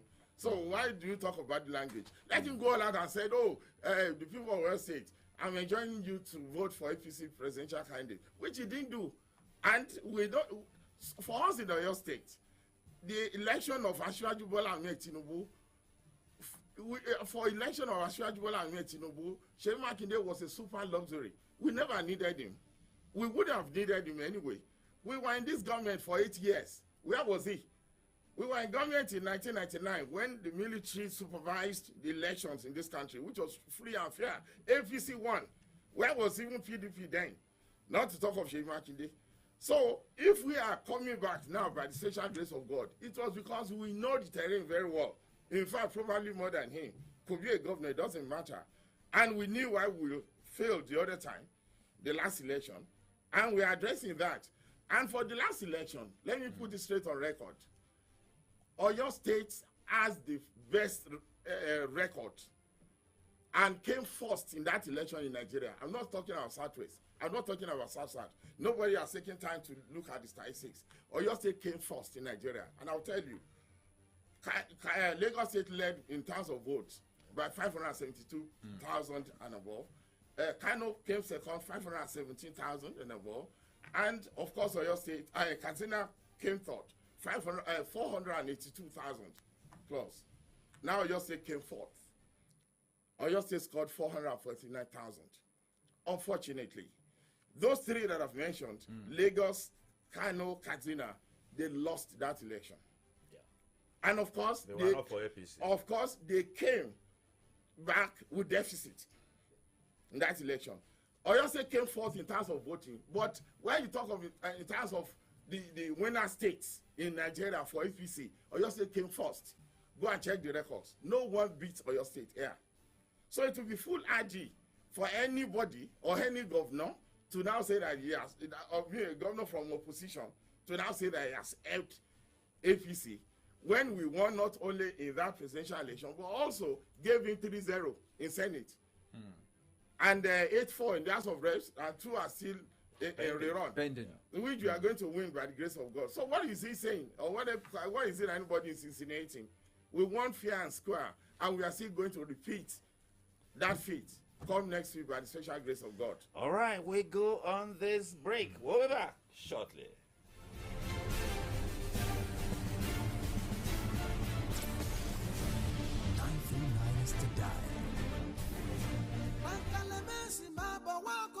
Ṣèjọba ìwọ la ó dìbò yàn ó tètè máa bọ̀ wá kó wá ṣèjọba ìwọ la ó dìbò yàn. Adébáyọ̀ máa bọ̀ wá kó wá ṣèjọba ìwọ la ó dìbò yàn ó tètè máa bọ̀ wá kó wá ṣèjọba ìwọ la ó dìbò yàn. Gbogbo ìpínlẹ̀ Ọ̀yọ́ pátápátá ti ń retí rẹ o. Ìwọ la ó dìbò yàn ó tètè máa bọ̀ wá kó wá ṣèjọba. Káàbọ̀ Àkànwó, Adébáyọ̀ Adélabú pẹ̀ǹkẹ̀lẹ̀ mẹ́ẹ̀sì. Gbogbo ìpínlẹ̀ Ọ̀yọ́ ti ń retí rẹ̀. Ìwọ la ó dìbò wa fún Accord lẹ́gbẹ́ wa. Òkè téńté la wà lórí ìwé ìdìbò. Àtàǹpàkò làmì wa. Báyọ̀ Adélabú dé ìrànlọ́wọ́ dé fún tilé toko. Ìwọ la ó dìbò yàn ó tètè máa bọ̀ wá kó wá ṣèjọba. Ìwọ la ó dìbò yàn. Ẹlẹ́dàá mi ò mọ̀ ṣe orí ló mọ̀ bomi yọ lónìí o. Láwọn ń gbẹ́tọ̀ àbò lọ nílùú wa báyìí o. Kí ló ṣẹlẹ̀ kí ló ṣe yín ẹ̀yin àtàwọn tá a ní. Àná ló ń lójó mi lọ́wọ́ àwọn ará bí. Ẹ pẹ̀lẹ́ aṣá àti ẹ̀kọ́ ẹ̀yọ ọlọ́run bẹ́ẹ̀ náà ló ṣẹlẹ̀ ní ìwòrò òdùn jò ní. Ẹni tó kàn mú ló má mọ kí la wá fẹ́ ṣe báyìí. Ẹ wo ẹ má jẹ́ aláàgùn jìnnà. Aráfẹ́ ẹ̀rọ wọ̀nà bí ògúnlùtù tó bomi ni. Tẹ̀sí ló kàn ó ti yá báyìí ẹ jẹ́ gbogbo owó sọ̀rọ̀ sókè. Ká má yẹ ìsàsùnfò yín lóṣù ká. Ká ti jáde wọlé ó tún dogun dọdẹ. Ìbúramọ́ ìyálẹ̀ mọ́ nílùú tó lọ́ba tó níjòyè kí ló dé gan-an. Ẹ wo èmi ti sọ fún yín tẹ̀sí ni ẹ jẹ́ dìbò fún kó di gómìnà. Ìpínlẹ̀ Ọ̀yọ́ ẹ máa yọ̀ jẹ́jẹ́ tẹ̀sí mùdé. Tẹ̀sí bọ̀ ẹ dìbò fún Teslim Akọ́láwọlé Fọlárìn sọ̀rọ̀ sókè tẹ̀sí ló kàn olùkéde ìgbìmọ̀ tó ń ṣe kò kárí ìpolongo ìbò fún ààrẹ àti gómìnà nípínlẹ̀ Ọ̀yọ́ APC Progress.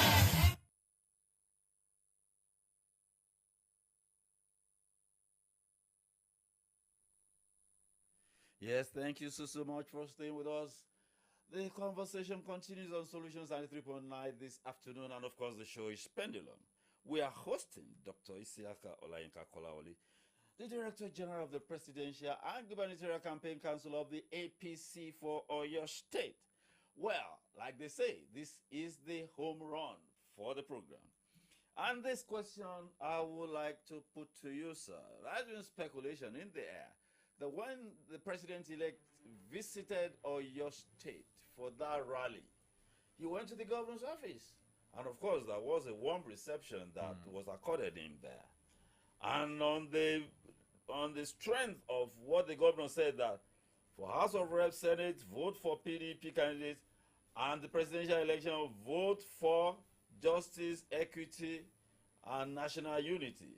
That suggests there is a deal between the presidential candidate of your party and the governor of Oyo State regarding this gubernatorial election.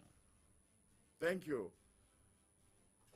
That agreement or deal existed or exists only in the imagination of the detractors. Asiwaju Bola Ahmed Tinubu is a national leader of the party. In fact, he's the father of the party, right from the AD in this current dispensation, which transformed to AC, then to ACN, and later with coalition with other parties, Congress, CPC, ABGA, NPDP. And Asiwaju Bola Ahmed Tinubu, that we know, is a man of very high integrity, a political man.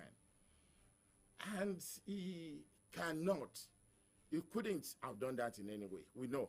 And even if there will be a need for such a deal, which I don't think will ever happen, because he knows we are capable to do that in Oyo State,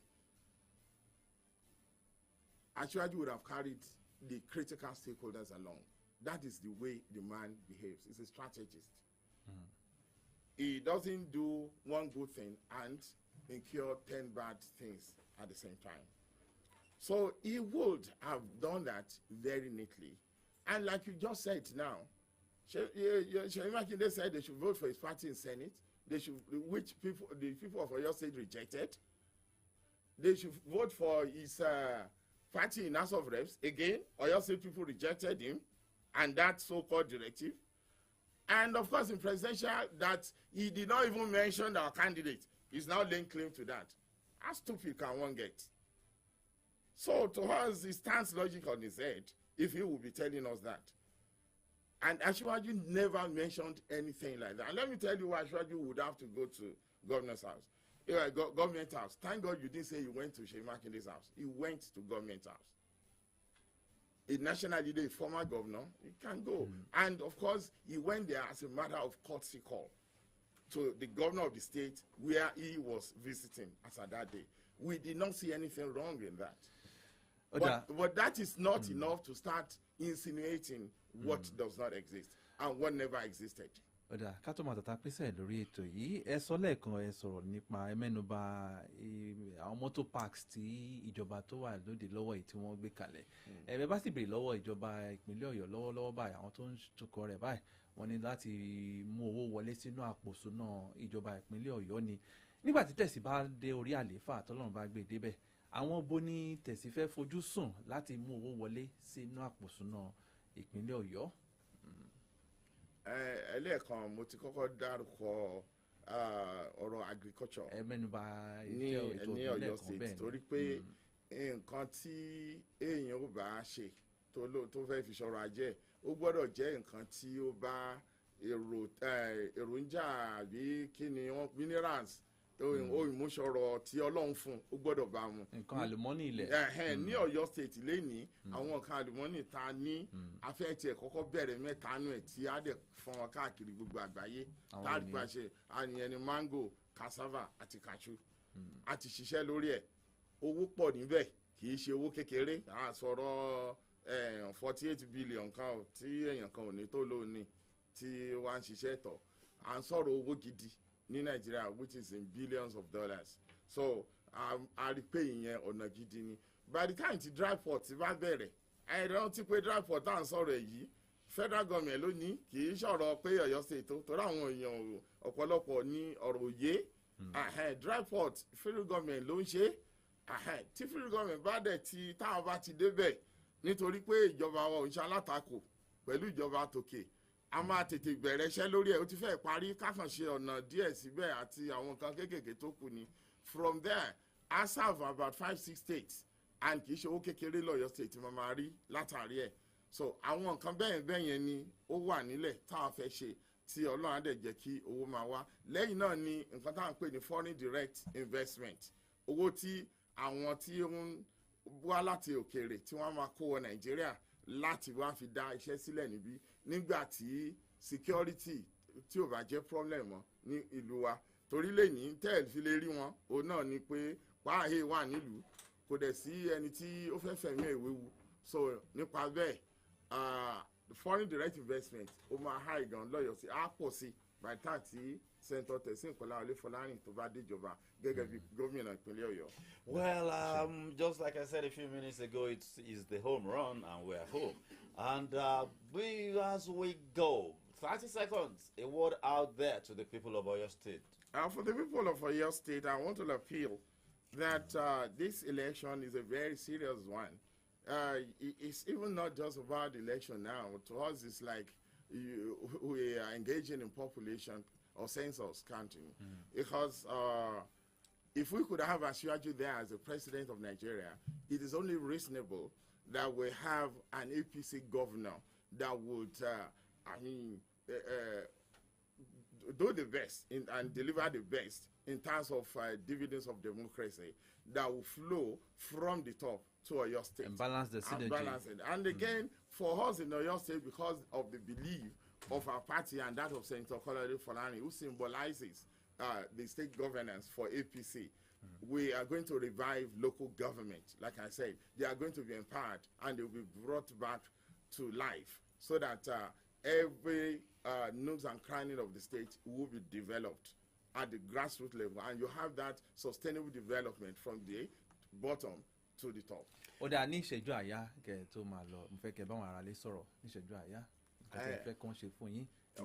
Tá a fẹ́ sọ fún ará ilé náà ni pé ká bẹ̀ wọ́n pé kí wọ́n dìbò fún wa kí wọ́n dìbò fún ẹgbẹ́ wa nítorí pé bàbá ní Aṣíwájú Bọ́lá Ahmed Tinubu wọlé gẹ́gẹ́ bí president a nílò kí gómìnà náà jẹ́ APC ká lè rí èrè ẹ̀ jẹ kì í ṣe pé ká gbé opposition síbẹ̀ ká wá rò pé a máa rírì jẹ ọ̀rọ̀ òṣèlú ò rí bẹ́ẹ̀ yẹn ẹ má jẹ́ kán tàn wá àwa Ọ̀yọ́ State ti dẹ̀ ní a ti sọ pé àṣe opposition mọ́ lógo Ọlọ́run pẹ̀lú nǹkan tá a sì gbé dání Senator Teslim Fọlárìn ó máa ṣe dáadáa fún ìpínlẹ̀ Ọ̀yọ́ ètò ẹ̀kọ́ á lọ déédéé gbogbo àwọn ètò ìlera yóò lọ bó ṣe yẹ kó lọ irú poli Ìbàdàn tí wọ́n ti já ránkẹ̀ láti bí ipò kẹrin sí ipò kẹrìnlélógún kò gbogbo yẹn á dá padà síbi tí ó wà àti síbi tí ó ti dáa jù bẹ́ẹ̀ lọ gbogbo nǹkan ni ó padà rọ̀ṣọ̀mù sí wa ní ìpínlẹ̀ Ọ̀yọ́ agric wa ìyẹn iṣẹ́ ọ̀gbìn lógo Ọlọ́run àti identify àwọn oríṣi nǹkan ọ̀gbìn bíi mẹ́ta tá a fẹ́ tà sí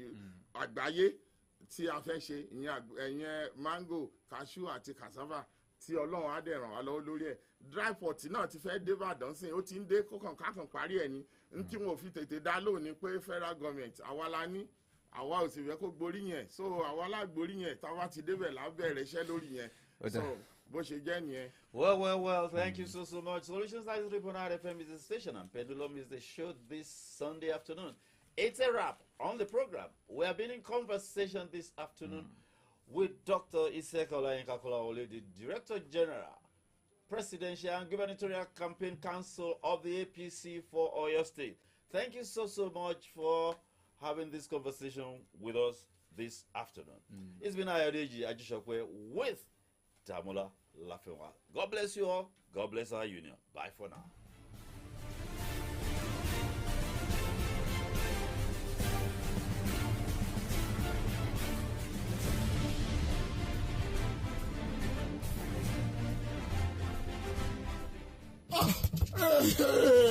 ẹlẹ́dàá mi ò mọ̀ ṣe orí ló mọ̀ kó mi yọ lónìí o làwọn ń gbé tó àbò lọ nílùú wa ìbáyìí o. kí ló ṣẹlẹ̀ kí ló ṣe yín ẹ̀yin àtàwọn tá a ní. àná ló ń yọ mí lọ́wọ́ àwọn ará bí. ẹ pẹ̀lẹ́ aṣọ àti ẹ̀kọ́ ẹ̀yọ ọlọ́run bẹ́ẹ̀ náà ló ṣẹlẹ̀ ní wọ́rọ̀ òdùn jò ní ẹni tó kàn ló má mọ kí la wá fẹ́ ṣe báyìí. ẹ wo ẹ má jẹ́ aláàgùn jìnnà ará aláfẹ́ ẹ̀rọ wọ̀nà bí ògúnlùtù tó bú omi ni. tẹ̀sí ló kàn ó ti yá báyìí ẹ jẹ́ gbogbo owó sọ̀rọ̀ sókè. káwọn yẹ ìsàsùnfò yín lóṣù ká káti jáde wọlé ó tún dogun dọdẹ. ìbúramọ́ ìhàlẹ̀ mọ́ nílùú tó lọ́ba tó níjòyè kí ló dé gan-an. ẹ wò èmi ti sọ fún yín tẹ̀sí ni ẹ jẹ́ dìbò fún kó di gómìnà. ìpínlẹ̀ ọ̀yọ́ ẹ máa yọ̀ ṣẹ̀ṣẹ̀ tẹ̀sí dé. tẹ̀sí bọ̀ ẹ dìbò fún Teslim Akọ́láwọlé Fọlárìn sọ̀rọ̀ sókè tẹ̀sí ló kàn olùkéde ìgbìmọ̀ tó ń ṣe kò kárí ìpolongo ìbò fún ààrẹ àti gómìnà nípínlẹ̀ Ọ̀yọ́ APC progress.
sórí wáyà yẹn 93.9 FM. bó bá jẹ́ sí ìkàkọ̀ mi tó máa pọn dání.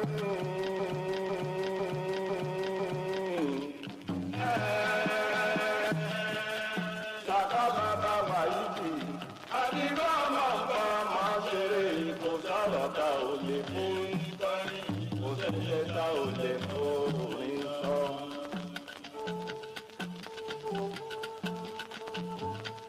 Mísíkà tó ní dúró. Olókùn ló ń kan ní ìgbàgbà ń kan ní mọ́gàjì ìyàwó tó kìíní ó lè jọba jù. Ẹranko wẹ́wẹ́wẹ́ fara mọ́.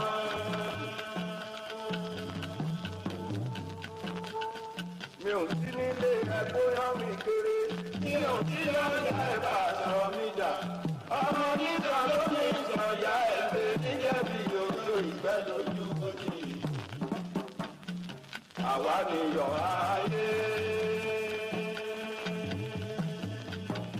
Ẹnì kan tí ló lóde ìjàjà pé ìlà ṣe tó ìjẹ lójú ní ilé. Ilé àtòjù àwa lájò, àtòjù àtòjù àwa lání. Kágbóni jáde àwa lání. Kájòjù àti ìtò àwa ní. Kátọ̀rọ̀ bóyá wọn lọ́rọ̀ àwa ní. Ẹ jẹ́ àmúṣẹ̀tàn kúrò nílé omi. Ṣé bá wọn máa lágbẹ̀dẹ̀ bẹ̀rẹ̀ lédèdè? Ṣé bá rí bàbá ẹ̀ jíjẹ ó ti rí o?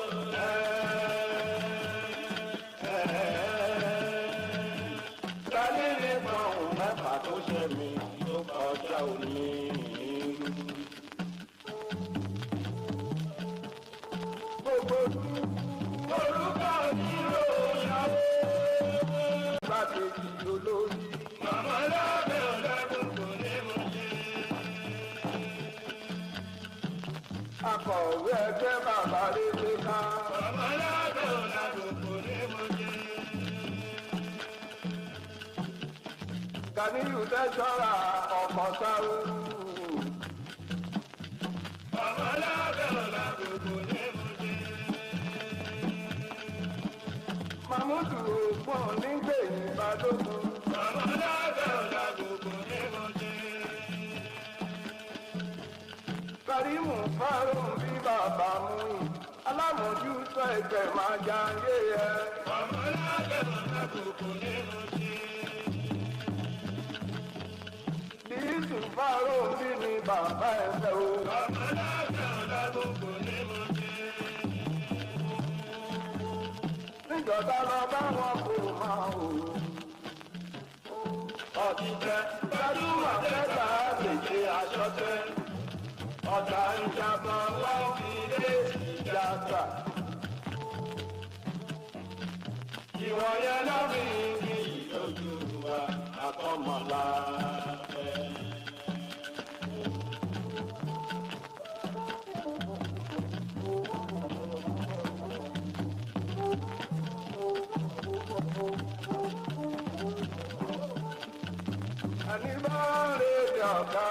o ẹgbẹ́ pàjọ́ ní nídòkó. Ẹni bá lè lè ọ̀gá ẹgbẹ́ pàjọ́ ní. ẹ mọ̀ kú ilé o. ẹ wọ́n bínú pé mo pẹ́ o, ire tí a kò lọ́nà ló jẹ́ apẹ́. Ẹgbẹ́ pàjọ́ ní dandan. Ìyá ẹgbẹ́ wa nínú kìrántù. Adédàmọ́lá Láfẹ́nwá àti Ayọ̀dèjì Ajíṣọpẹ́ lórí ètò Pendulum, àwọn ni wọ́n jẹ díẹ̀ nínú àsìkò.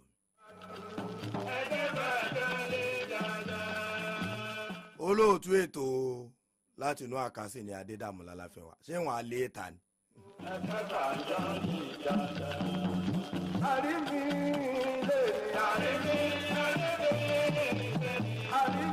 nígbà ó sì jẹ́ pé n tó kàn lúgbọ̀ngbọ̀n náà ni ètò tí wọ́n ń ṣe, èmi náà bá kúkú farabalẹ̀ mo bá ń gbọ́.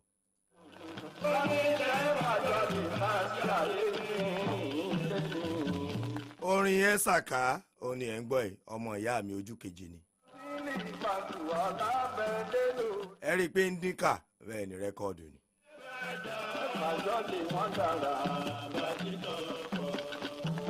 lórúkọ olóòtú ètò látinú àká Adédàmọ́lá ọmọ ọpa àti ń jẹ́ Láfẹ́nwá, àti lórúkọ gbogbo àwọn tí a jọ ṣètò fún tòní Kẹ́síẹ́nà Àwẹ̀fádà, òun ló jẹ́ kí ẹ mọ̀ wò mí ní ojú òpó ayélujára káàkiri. òun lèmi Adérẹ̀mí Adégbóyèga ni mo fi ń kí n káàbọ̀ sórí ètò látinú àká fún ti òní tí í ṣe ọjọ́ 5 oṣù kẹta ọdún 2023.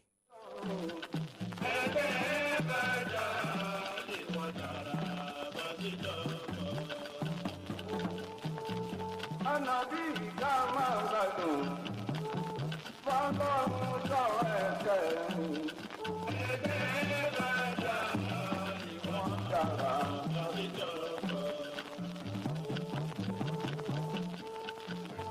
lásìkò ní òru bàlùmí àlàmẹ́ tẹ́jọ́ra ní òru sunday àlọ́lá àlàmẹ́ tẹ́jọ́ra ní òru.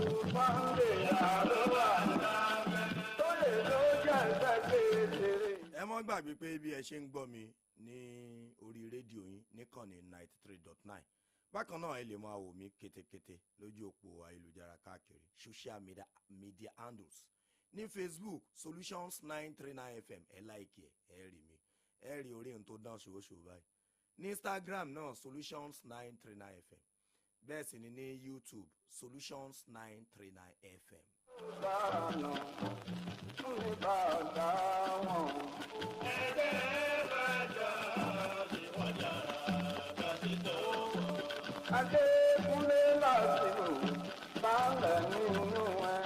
bákan náà ẹ lè dánlóòdù áàpù wa lórí Google Play Stores, ẹ ṣáà dánlóòdù Solutions FM Ìbàdàn, ẹ gbọ́ wa clearly.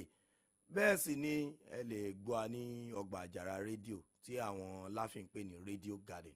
bẹ́ẹ̀ ni ẹ ṣáà wà orílẹ̀-èdè Nàìjíríà, ẹ wá ìpínlẹ̀ Ọ̀yọ́, ẹ wálẹ̀ Ìbàdàn, ìkílẹ̀ àwẹ̀wẹ̀ ẹ̀ Resolutions.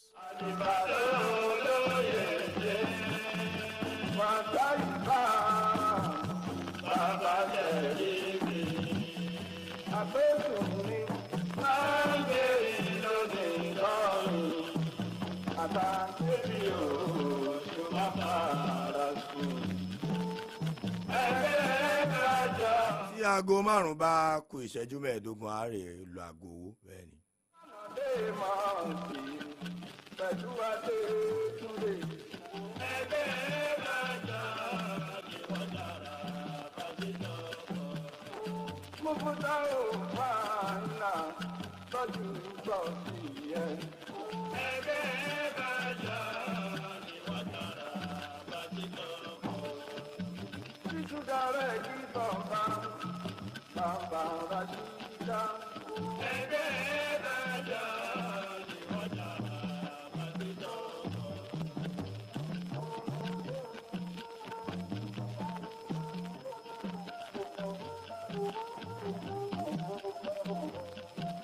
ẹgbẹ́ táwọn ìyẹn kókó ni wọ́n jẹ́ o. Ajá lábẹ́ ìjì wa, wọ́n tún jó ní mọ̀ràn wa, wọ́n tún jó ní tìjú wa. Wọ́n ò sí ẹ̀ lábùkù alára lápẹ́lẹ́ kólúwa ṣá àwọn ẹ̀fà jọ́lé fún wa ní ìlú Ẹ̀gbá.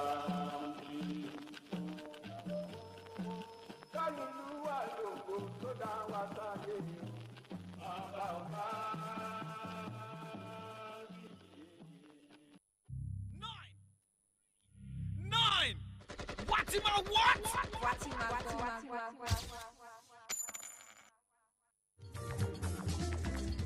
olùfẹ́ ìlú láàyàn sípò ẹni tí ó fèrè lẹ́sẹ̀yìn òdì tí ń kéré oko wálé wá fi ṣe rere irú wọn kì í fúnni lẹ́ja jẹ lásán wọn máa kọ́ ní bá a ṣe pẹja fúnra ẹni ni irú ẹ̀dá tádébáyọ̀ adélábù jẹ́ rèé irú rẹ̀ la sì nílò fún dàgbàsókè ìpínlẹ̀ ọ̀yọ́ gédégbé ládébáyọ̀ adélábù pẹ̀ǹkẹ̀lẹ̀ mẹ́ẹ̀sì yàtọ̀ sáwọn olùdíje tó kù obì ìfin kan tí ń bẹ láàrin wọn ni onírúurú iléeṣẹ́ níbi tó kó àwọn ọmọ wa ti ń ṣiṣẹ́ lóní nílẹ̀ yìí gẹ́gẹ́ bí ẹlẹ́yinjú àánú tó fẹ́ káwùjọ owó dáa kó dùn ún wò ọ̀pọ̀ àwọn ọmọ tí ń ṣe páàlẹ́ nígboro ló ṣèrànwọ́ fún tó sì jẹ́ pé lónìí ọ̀pọ̀ wọn ló ti dẹni tó wúlò fúnra wọn àtàwùjọ wa bírú ẹni bẹ́ẹ̀ bá wá di gómìnà ìpínlẹ̀ ọ̀yọ́ ọ̀tún nítọrọ ajé iṣẹ́ àgbẹ̀ ètò ẹ̀kọ́ ètò ìlera àtòhun amáyédẹrùn láàánú ìdí rèé tó fi yẹ kó o dìbò rẹ fún abdulwaheed adébáyọ̀ adékọ́lá adélábù pẹ̀ǹkẹ̀lẹ̀ mẹ́ẹ̀sì nínú òdìbò gómìnà tí ń bọ̀ yìí àkọọ̀dù lẹ́gbẹ́ àtàǹpàkò ńlámì rẹ̀ òkè téńté ló sì wà lórí ìwé ìdìbò ibẹ̀ ni ẹ tẹ̀ka sí. Hey, my name is Alex. I've been a content creator for a while now, and I always try to innovate to keep my audience entertained and engaged. When 5G came into Nigeria, I thought it was all noise, like the normal hype, gang, and all that noise. But boy, was I wrong. Because I've hosted virtual concerts, partied with my followers in the metaverse, created skits with creators in other countries without ever having to leave my room. I can shoot a movie without being on set. Hey, now that's a godsend. With all the money I've spent on cabs this year, if there's one thing 5G has done right, I would say it's made it easier for me to do me. With MTN 5G, it offers hyper-fast internet speeds, seamless buffering, and applications that can only be possible via its quality data capabilities. No pichuju, not MTN 5G. Now available on iPhone. MTN. What are we doing today? Pẹ̀ǹkẹ̀lẹ̀ mẹ́sì máa bọ̀ wá kó wá ṣèjọba o. Ìwọ la ó dìbò yàn o. Tètè máa bọ̀ wá kó wá ṣèjọba. Ìwọ la ó dìbò yàn. Adébáyọ̀ máa bọ̀ wá kó wá ṣèjọba. Ìwọ la ó dìbò yàn o. Tètè máa bọ̀ wá kó wá ṣèjọba. Ìwọ la ó dìbò yàn. Gbogbo ìpínlẹ̀ Ọ̀yọ́ pátápátá ti ń retí rẹ o. Ìwọ la ó dìbò yàn o. Tètè máa bọ̀ wá kó wá ṣèjọba. káàbọ̀ àkànwó adébáyọ̀ adélábù pẹ̀ǹkẹ̀lẹ̀ mẹ́ẹ̀sì gbogbo ìpínlẹ̀ ọ̀yọ́ ti ń retí rẹ̀ ìwọ la ó dìbò wa fún accord lẹ́gbẹ́ wa òkè téńté la wà lórí ìwé ìdìbò àtàǹpàkò làmì wa báyọ̀ adélábù dé ìrànlọ́wọ́ dé fún tilé toko. ìwọ la ó dìbò yàn o tètè máa bọ̀ wá kó wá ṣèjọba ìwọ la ó dìbò yàn. tí wọ́n bá sọ̀rọ̀ olórin tó àpá o nílùú nàìjíríà adémọlá kọmi jackson ló yẹ lẹ́yìn àkọ́kọ́ o tẹ́ bá sọ pé rọ́tẹ́ lọ fòjòrókun instanta kẹyàwó solutions kọmi jackson kì í ṣe olórin àná o ẹ̀yin tí èmi nílé lóko láàrin ọjà nílé epo èmi adémọlá kọmíjì ló ń sọ fún yín pé solutions fm ní kẹ́ máa gbọ́ o ìkànnì 93.9 fm ọ̀nà àbáyọ ó ní kẹ́ máa gbọ́ tó bá ti ń gbọ́ solution fm tó ti ń gbọ́ tó ti ń jó ó ti rí solution sọ̀rọ̀ ilé ayé yẹn ìdùnnú ti dé o ìbùkún ti dé o adémọlá súnlẹ̀lẹ̀ mo ti rọ́nà àbáyọ.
Habib Olúwa ni ẹ̀ ń gbọ́ yìí.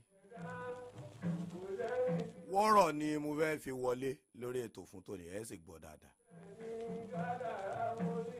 Láti inú àká òun ni a pètò.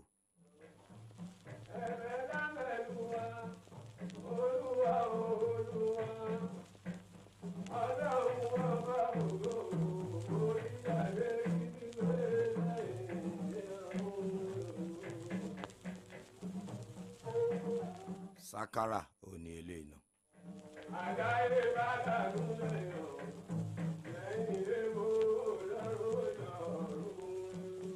Ìyá wa Dorcas Afọláyan wọ́n ní àwọn ń gbádùn ètò yìí. Kábíyèsí Olúbàdàn ọba ọ̀mọ̀wé Mọ̀wúd Ọlálékan Ìṣọ̀lá Balógun Àlí Òkúnmádé kejì àwọn ní bàbá Àbàdàn ẹ̀ ń gbọ́ èmi ẹ̀ ṣe bàbá Àbàdàn ọmọ Ìbàdàn lèmi. Baálẹ̀ gbogbo ìlú Kásùmù olóyè mú ilé Agbọ́lágadé Kásùmù JP wọ́n ní àwọn ń gbádùn ètò. Bákan náà Ọlálékan Badmus Báàjì orí ajé ní Ṣópàdé wọ́n láwọn ń gbádùn ètò wa.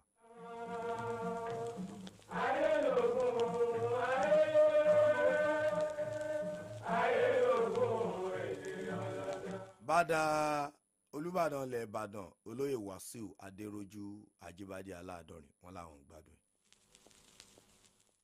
ẹ̀jẹ̀ á tó pàlùdà ẹ̀jẹ̀ á tó lọ bí a ní mo ó ń bẹ lára mi kì í ṣe bíi ti kinní kan ó yá ẹ̀jẹ̀ á tún wá báyìí ó yá.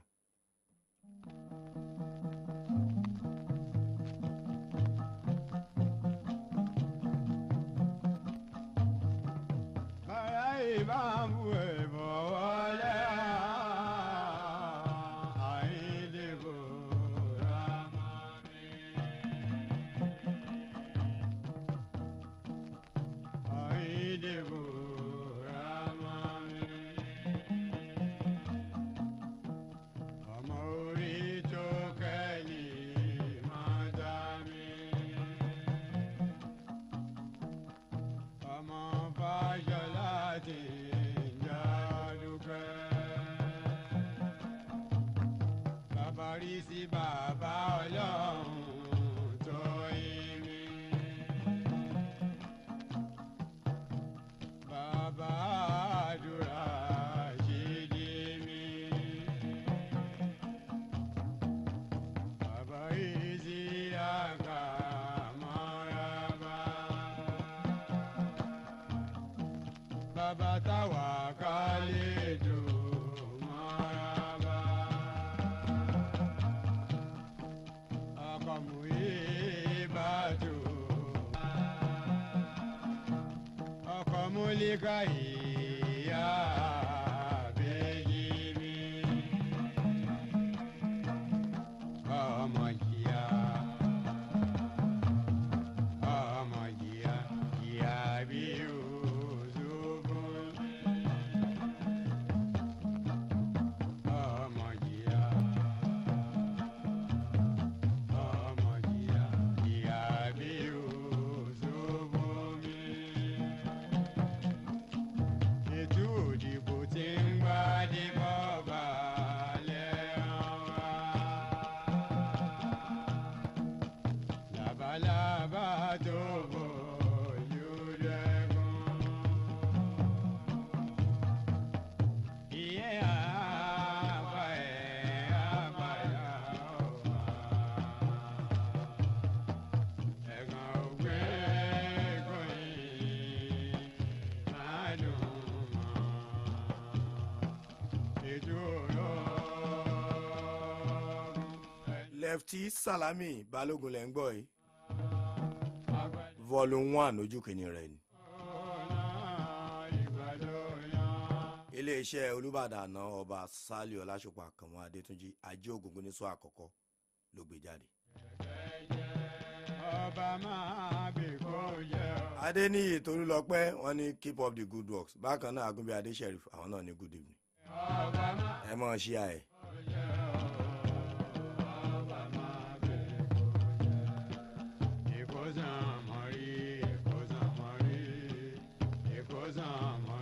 Ọba mọ́ ba ìpínlẹ̀ Ọ̀yọ́ náà jẹ́ àtìlẹ̀ Ìbàdàn. Olúwa máa bẹ̀rẹ̀ kó jẹ́. Olúwa mọ́ bọ̀ Ọ̀yọ́ jẹ́ àti Ìbàdàn o. mo ń kùnrin.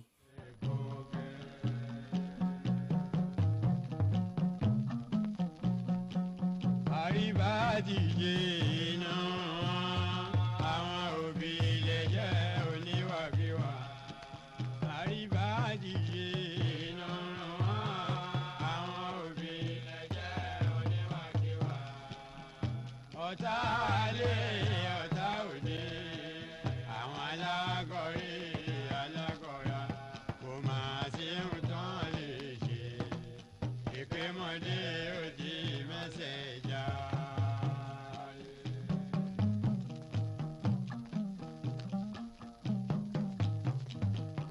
ìpémọdé àdúrà sáàkì ọmọ ìṣọ́lá sùn mọ́nú mi.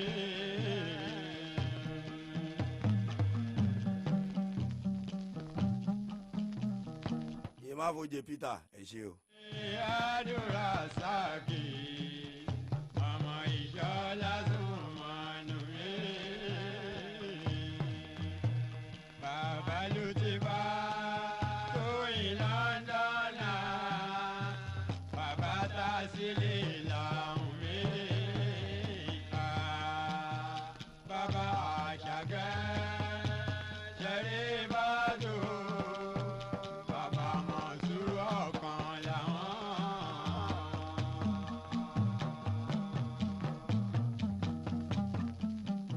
bàbá ní federal lefty salami balogun.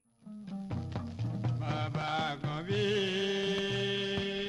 àkànbí dájú délé o. bàbá láì tán ti ń jẹ àbísàtò.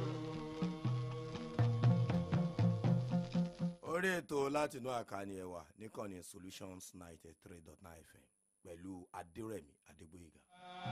àbíra lọ́kì ọ̀la razaki ala àbíra saki ala razaki ala bí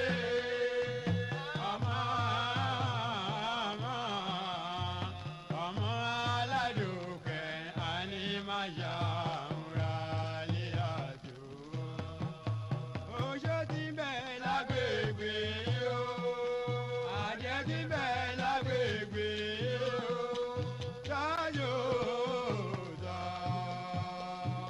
tọ́jú bílíkì ọmọ yẹ kí ni o. adébáyọ̀ tí amiyu ó ta sinẹ́ ó fi àtẹ̀jíṣẹ́ ó fi ṣọwọ́ sí mi ó ní kí n bóun kí gbogbo ẹ̀yin olólùfẹ́ òun tó jẹ́ pé ẹ̀ ń kàn sí òun ẹ̀yin tó jẹ́ pé ẹ̀ lè pe òun gan tó jẹ́ pé bá a bá ti ń ṣètò lẹ́ẹ̀mọ́ ní ká kí òun ó ní ká kí yín o ẹ ṣé o ẹ kú àdó tí o àní firú ẹ̀ gbá o.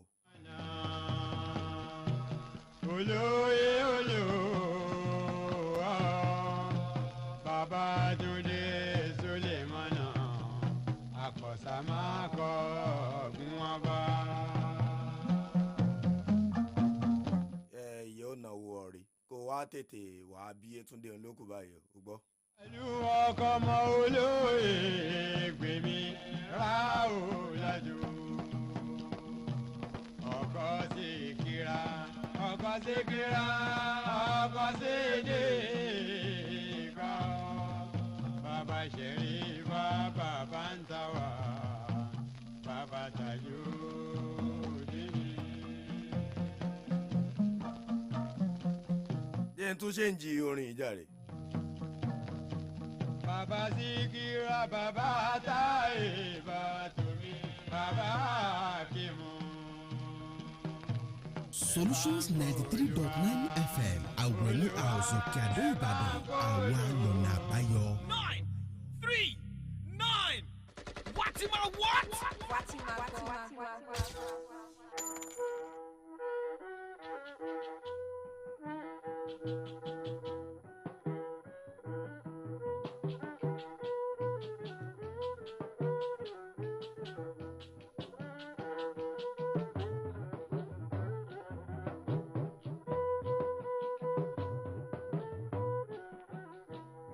Olówó bàtà. Ó yá lóye jáde. Olówó bàtà.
bàbá lẹ́gbàá ni ẹ̀ ń gbọ́ yìí bàbá Yusuf Ọlátúnjí volume 1 lélẹ̀ ojú kìíní bolówó bá tẹ.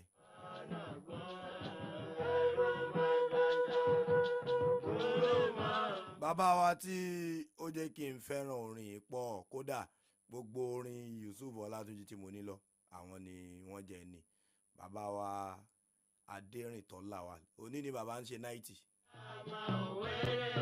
àwọn orin táwọn fi lò gbàrí.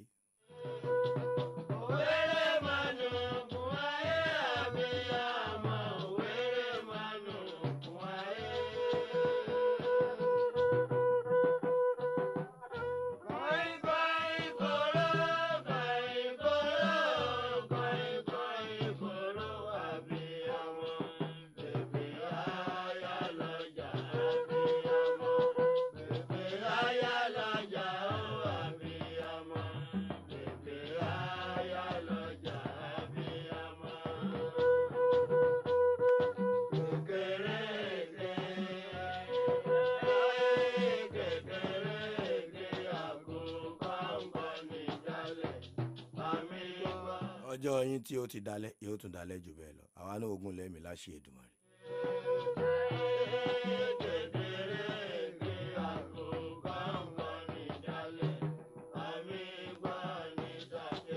ọmọ ìyá mi látinú mọ̀mọ́ mi Gbẹ̀ngà ó yàtọ̀ ó lóun fọ́lò wa ó sì ọjà rẹ̀ èèyàn mi Gbẹ̀ngà ó yàtọ̀ láìwọ̀lá.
ẹ̀jẹ̀ á tún ṣe báyìí ká tún padà òjè.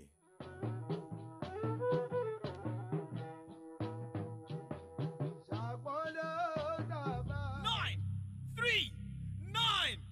Fatima what? Fatima.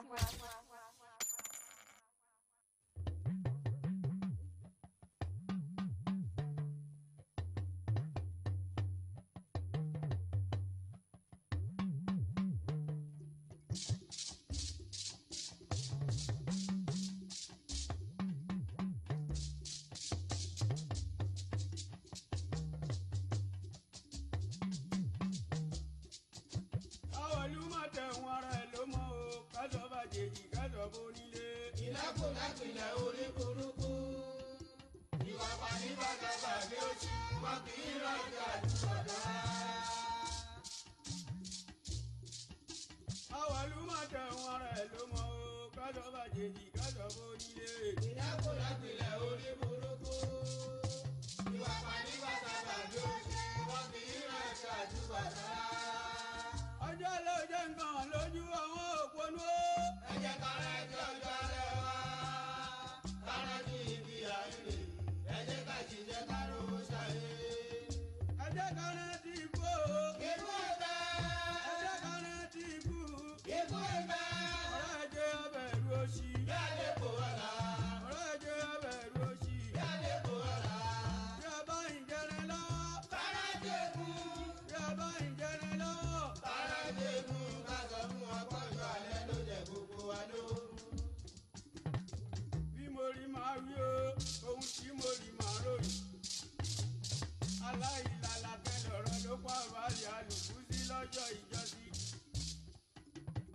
Bíborí màjèṣí tó jẹ wẹ́wẹ́. Adùn mi títí. Bíborí màjèṣí tó jẹ wẹ́wẹ́. Adùn mi títí. Bí ẹni bí wà lọ́wọ́. Agbọ̀rọ̀ dún bí ẹni ọ̀rọ̀. Bello Àtàndá àní Sapala group lẹ́ngbọ̀n yìí àwọn olùmọ̀tẹ́ ni. Mo kúrò lórí Sakara mo bọ́ sórí Àpàlà. Ọdí mẹ́kù jẹ̀dẹ́ o. Ọmọ ojú bá nílẹ̀ ẹni àbá sọ̀rọ̀ fún ló àjà lárò kiri ẹni owó bàbá Zaidi ni o. Ikú lọ́rọ̀ kò bí dàkúdé ní àsìkò ti tó. Àsìkò ti tó ta ó fi yéra wa. Gbogbo ẹ̀yin aláyé sọ. Ojú rí ẹnu adájọ́ nídìílé ayé. Olùgbogbo orí nǹkan gbà kọjá oṣooṣù. Àtọ̀dá ti lé olórí àkọ́bí kọ́kọ́. Ẹ mọ̀ rò pé star yẹn fẹ́ súnmọ́ ti Haji Costly Alhaji Àyìnlá Ọmọwúrà. Tó ta ó fi yéra wa. Gbogbo ẹ̀yin aláyé sọ. Ojú rí ẹnu adájọ́ nídìílé ayé. Olùgbogbo orí nǹkan gbà. Ìwọ̀fà Àlàbá bójú rí ẹnu adákẹ́. Báyé báyẹn ni ká máa dúpẹ́ o. Ẹ bá mi kí ọ̀kan làwọn eléǹgbé kò sóná ẹ dúdú bàrà ń ká sí. Ọ̀kan nínú ẹgbẹ́ Six Brothers. Jẹ́ tó ṣe ń jí máìndì mi, ẹja tó lọ bẹ́ẹ̀ òjè. Ẹja tó lọ báyìí, àbí níbo ẹ̀yin lọ. Ó pọ̀ ńlẹ̀ ẹja tó wá báyìí.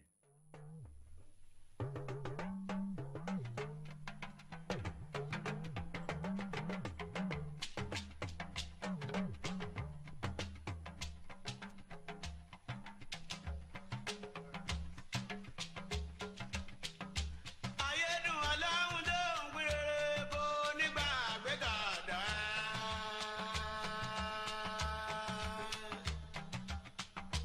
Ayédùn aláhùn tó ń gbére bó nígbà àgbékàdá.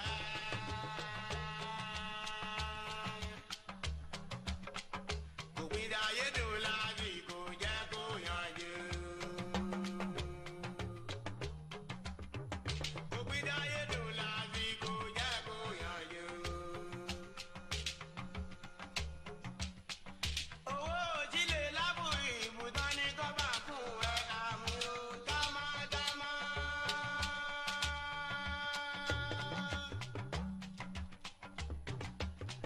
Owó òjìlè lábù ìbùtán ní kọ́bà fún ẹ àmúlò támátámá. Àmì àtẹ̀mí náà àti gbogbo ẹ̀yin olólùfẹ́ ìkànnì Solutions. Ayédùn ó yà bí ọmọ púpọ̀ ní ilé ọkọ. Bisiriyu Àtúnraṣe is an Sapala group òní ẹ̀ ń gbọ́ ẹ̀. Ayédùn ló pe àkọlé ojú kìíní ni. Bàbá Bisiriyu Àtúnraṣe. Mo fẹ́ kó bẹ́yìn tí kó mi àjọ ọ̀rọ̀ ọbẹ̀.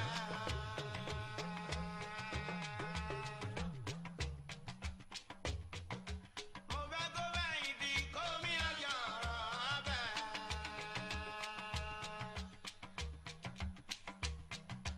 Kí màmá jẹ́jì kó tètè dodo ńlá. Tí aago márùn-ún tó bá kọjá ìṣẹ́jú mẹ́ẹ̀ẹ́dógún á lọ polówó ọjà. Lukman Ọládèjì àwọn náà kàn sí wa. Àmì o.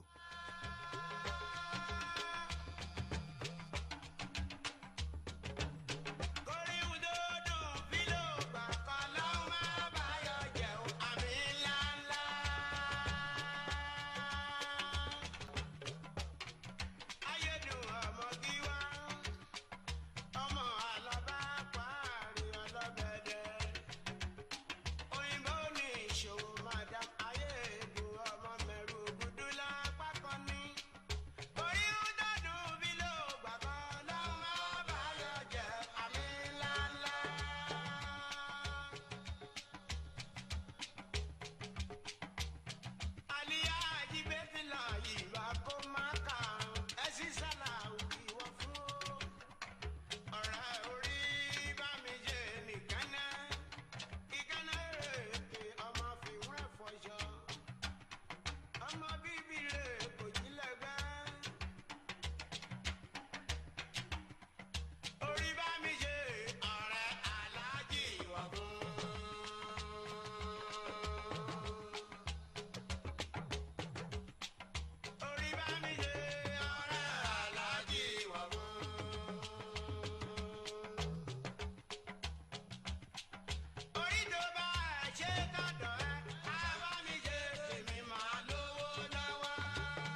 orí ètò látinú àkànní ẹ̀wà níkànnì Solutions 939 FM.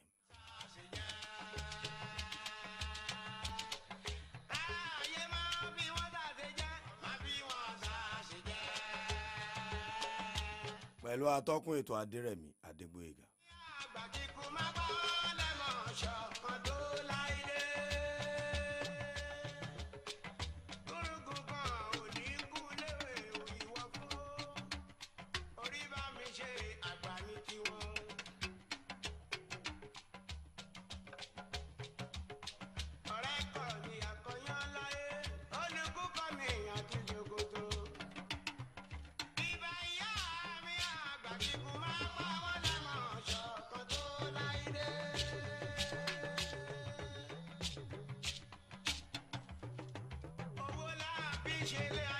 Solutions 93.9 FM Àwẹ̀ní House Òkè Àdó Ìbàdàn àwa lọ́nà àbáyọ.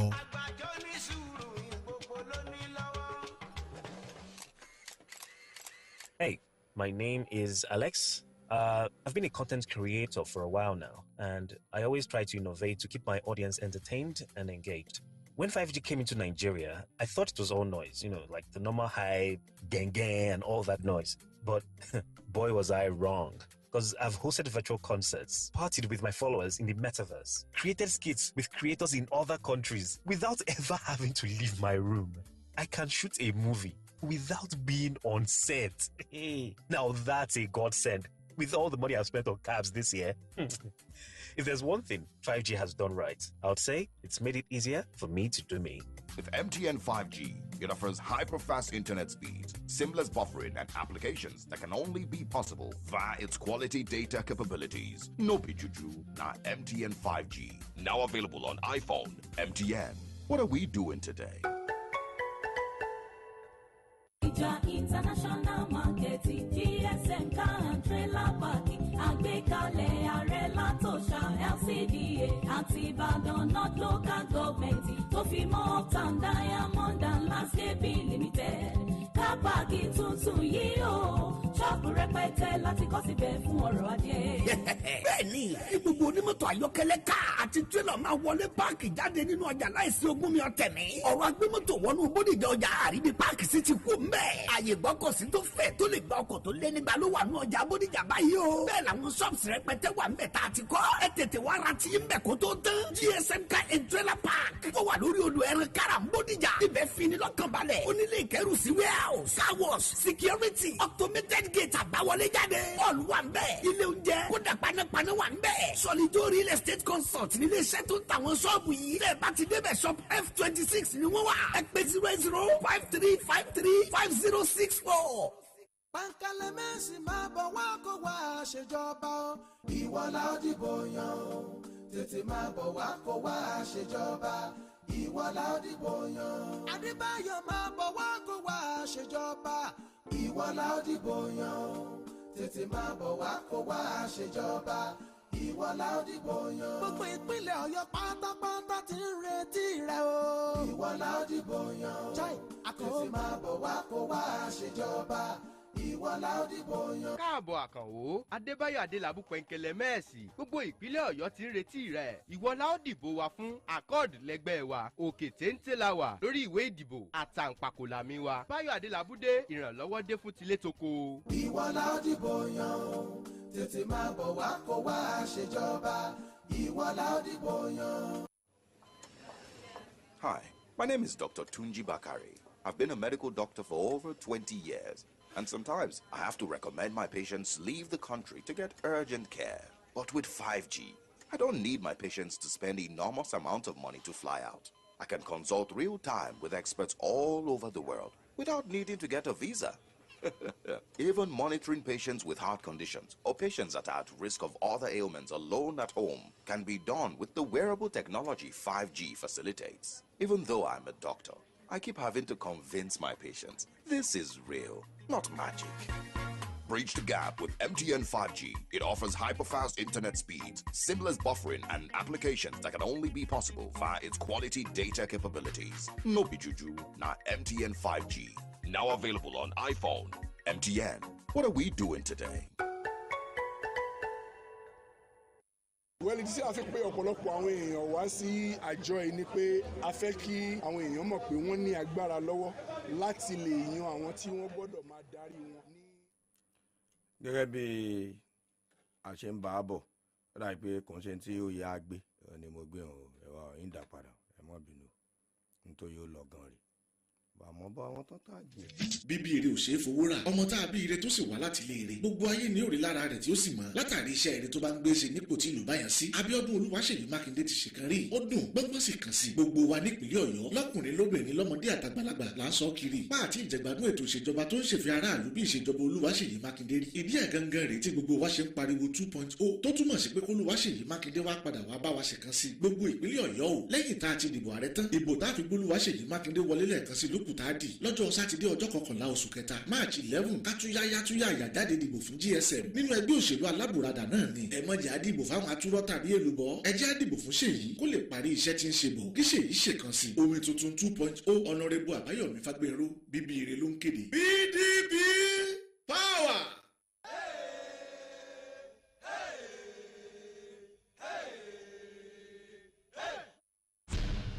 ó kanlẹ̀ gbọ̀ngbọ̀ngbọ̀n. Solutions FM 93.9. Kórí má jẹ́ mi tẹ̀lé pè mí o. Kórí má jẹ́ mi tẹ̀lé pè mí o. Gbogbo wa kásà máa dán. Orí orí orí orí orí orí mi ìbílẹ̀ mi kí ló pè mí re. Báwọ̀ bàyọ̀ akọjà orí o.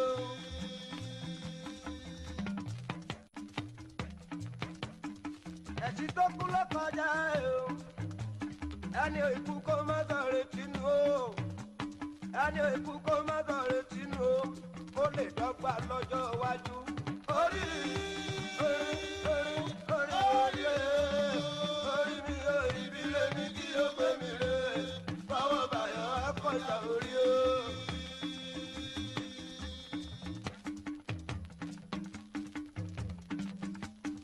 Àgbẹ̀kọ́ bẹ̀rẹ̀ tàbí wà o. Ẹyà àlùkò bẹ̀rẹ̀ tèmi bá o. Ẹyà àlùkò bẹ̀rẹ̀ tèmi bá o. Orí mi àti ìka ògbà. Orí orí orí orí orí orí mi ò ti bí lé ní kí ó gbé mi lé. Bàbá bọ́wọ́ bàyọ̀ akọ̀jà orí o. Mọ̀jídé Àjàní Anisapala Group òun lélẹ̀ náà. Mo ti daraba nínú aláìsí. ìjọ kan ń bọ̀ tó jẹ́ pé jùjú ni a gbọ́ ìjọ mi sọ àtẹ́pẹ́ live la gbọ́ throughout. láti inú àkàlà pé ṣéun olúyòkù wọ́n ní àwọn ń gbádùn wa. àwọn ń gbádùn kan ní Solutions.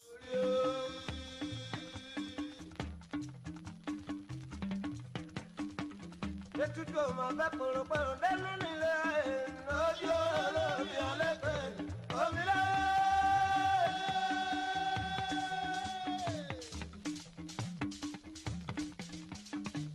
jákàdí kí ọmọ ogun gbèlégbèje ọdẹ ojú tó jà tó bẹ̀dùn lọ́pọ̀ irọ́ nìyẹn kò gbọ́dọ̀ kẹ̀dùn lápá síkó orí orí orí orí orí rẹ̀. a mọ̀ ní béèrè lónìí tá a béèrè.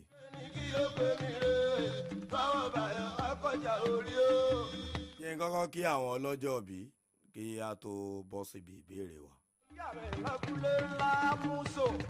Alhaji Adémọ́lá Azeez ọjọ́ kẹta oṣù kẹta ìjọ Jímọ̀ òun ni ọjọ́ ìbí tiwọn. Alhaji Adémọ́lá Azeez March 3rd òun lọ́jọ́ ìbí wọn. olùmọ̀gbàṣẹ́ wọlé lọ́ba aṣọ tó nílé bó ṣe bẹ́ẹ̀ báyà dì. nígbò wá di àná yẹ́sìdẹ̀ Ọmọwùmí Àmọ̀pé March 4th òun lọ́jọ́ ìbí tiwọn náà. ajá ni wọ́n ti dé. àǹtí Ọmọwùmí Àmọ̀pé ara àwọn èèyàn olólùfẹ́ ìkànnì ni wọ́n Túndé Akínpẹ̀lú.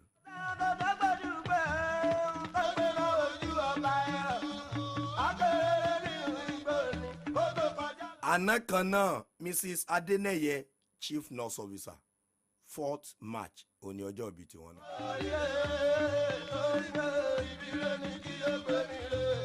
ẹ wá mọ́ gbàgbé pé ọjọ́ Jímọ̀ tó jẹ́ 3rd of March 33 bẹ́ẹ̀ ni ó ní ọjọ́ bíi K1 the ultimate náà Wasiu Ayinde Marshal March 3rd òun lọ́jọ́ bíi tiẹ̀ náà.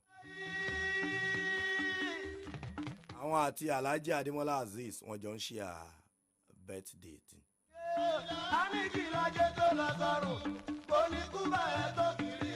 eléyìí ni ó fi kí Àyìnlá Ọmọwúrà. bákan náà ní òní today Pa Adérìntọ́ Alim Lawal Pa Adérìntọ́ Alim Lawal March 5th òun lọ́jọ́ ìbí tiwọn tó jẹ́ òní. mo ní àwọn ni wọ́n jẹ́ kí n ní ọ̀pọ̀lọpọ̀ Yusuf Ọlátúnjí Babalẹ́gbà lọ́wọ́. bàbá ń ṣe 90 bí wọ́n bá sọ pé àwọn àgbà táwa nílé màá sọ ara àwọn tí màá dákọ̀ ni. wọ́n wá ní encyclopedia òní bàbá òní dádì.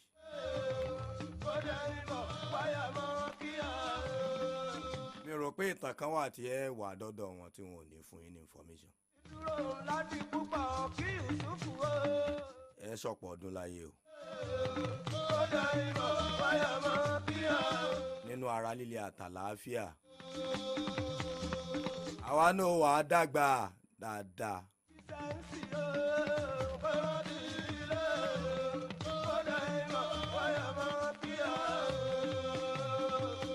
ní òní tó bá wá di ọjọ́ keje oṣù kẹta tí a wà yìí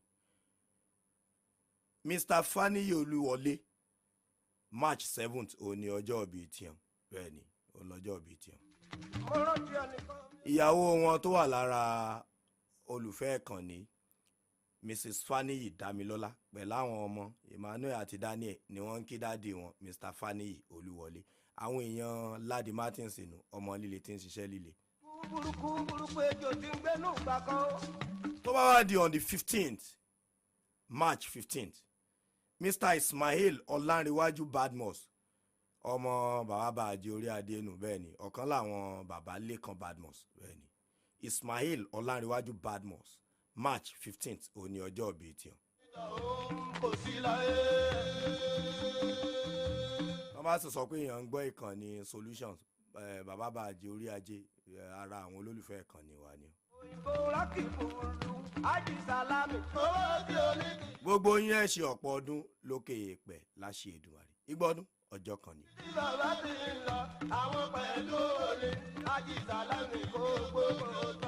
ẹ jẹ́ á tún pàlùdà.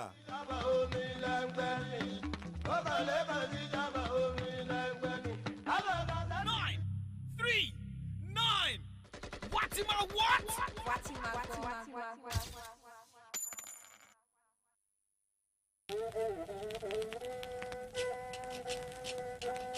Ebo buro, oh yeah, ebo buro. Òbúrọ̀ fálámù dáràn kó lọ o, amẹ́mu fọ́ gbá orí adé kábàámọ̀ fìlà o.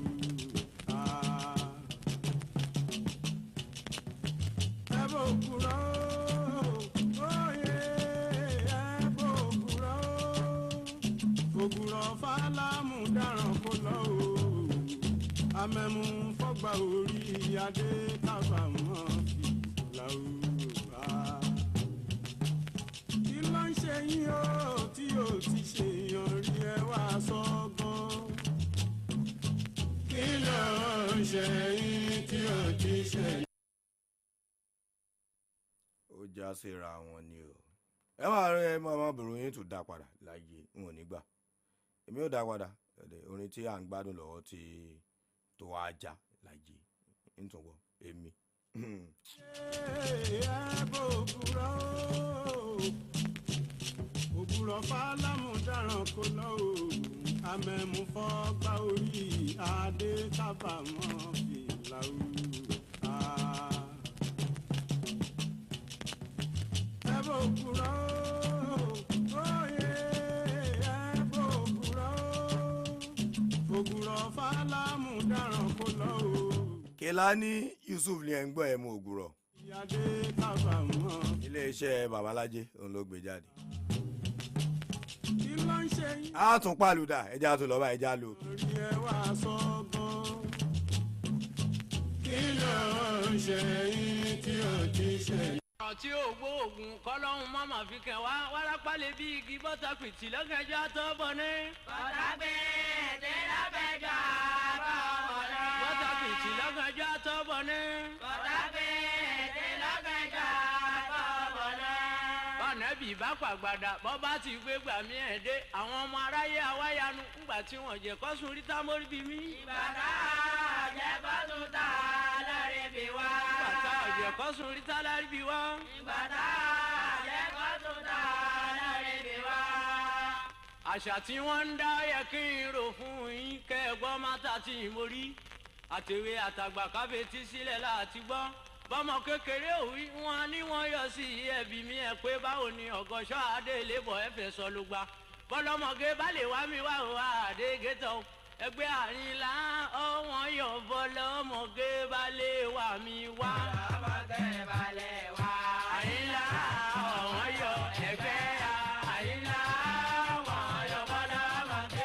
adédàmú lálàfẹ́ wà olóòtú ètò ó ní pé ó lóun ti wà yúùsù orin bàbá yìí ti pẹ́ ó ní mátáun náà lọ́rọ̀ bàbá adédàmúlá tí ọlọ́mọge bá wà ọ̀nà wà bó ní ṣó mọ̀ yọ. ó ti ẹ̀ tó gbé nǹkan àjà yóò bu ẹ̀rìn.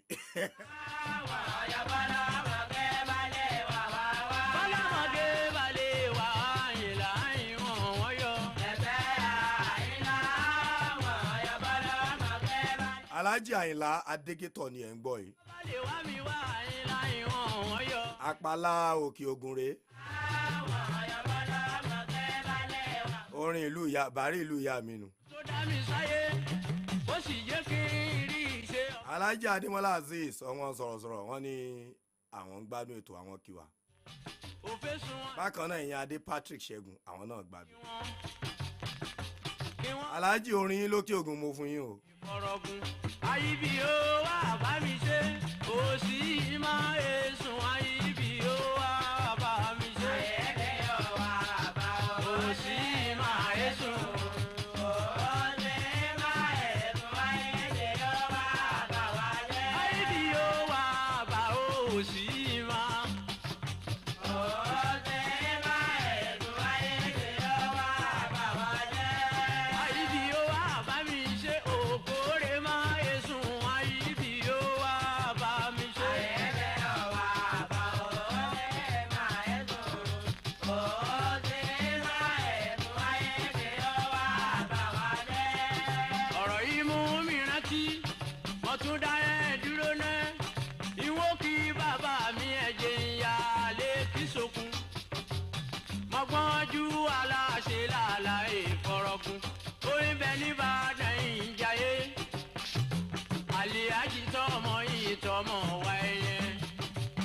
Òfésùn wọn lẹ́yẹ mo forin rántí wọn ọmọ ọgbà ọdún fẹ́ ti wá.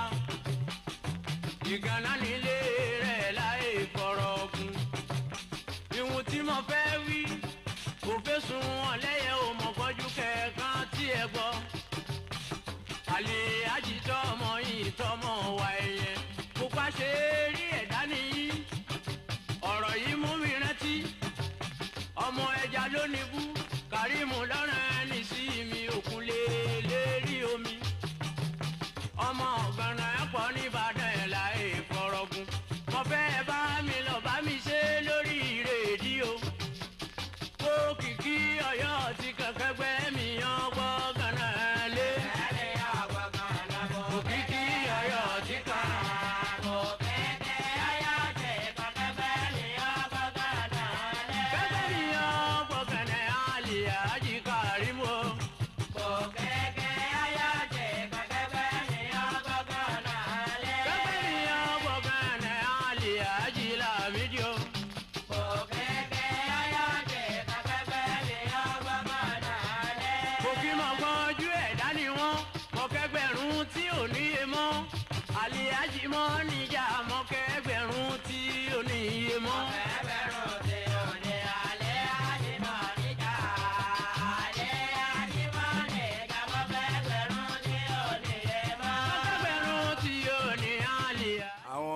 Adenkumi ti fún Valencia nìkan.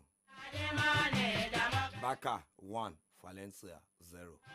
ọ̀rọ̀ yìí mú mi rántí bàbá àgbàná ń kọ́ ọ yẹ kí n lè kí wọn ò àlèájì wọn fẹ́ ti wá àwọn lọ́mọ lókodódò ọmọ gbàbí rí aká ṣẹ̀kẹ̀rẹ̀ ò ṣe é fọ̀pálù ọ yẹ kí n rántí wọn àlèájì mọ́ níjà mọ́ bẹ̀rù àgbà ẹni ayé ń fẹ́ tí kèé lárùn lára mọ́ ìran rẹ ní falágbélé òun àti falágbélé ó bàbá Fátímọ̀ èmi gbà wípé gẹ́nẹ́ nílé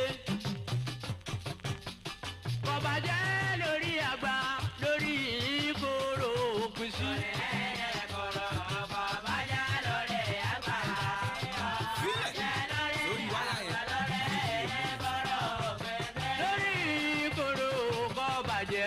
Ẹja tó pàlùdà.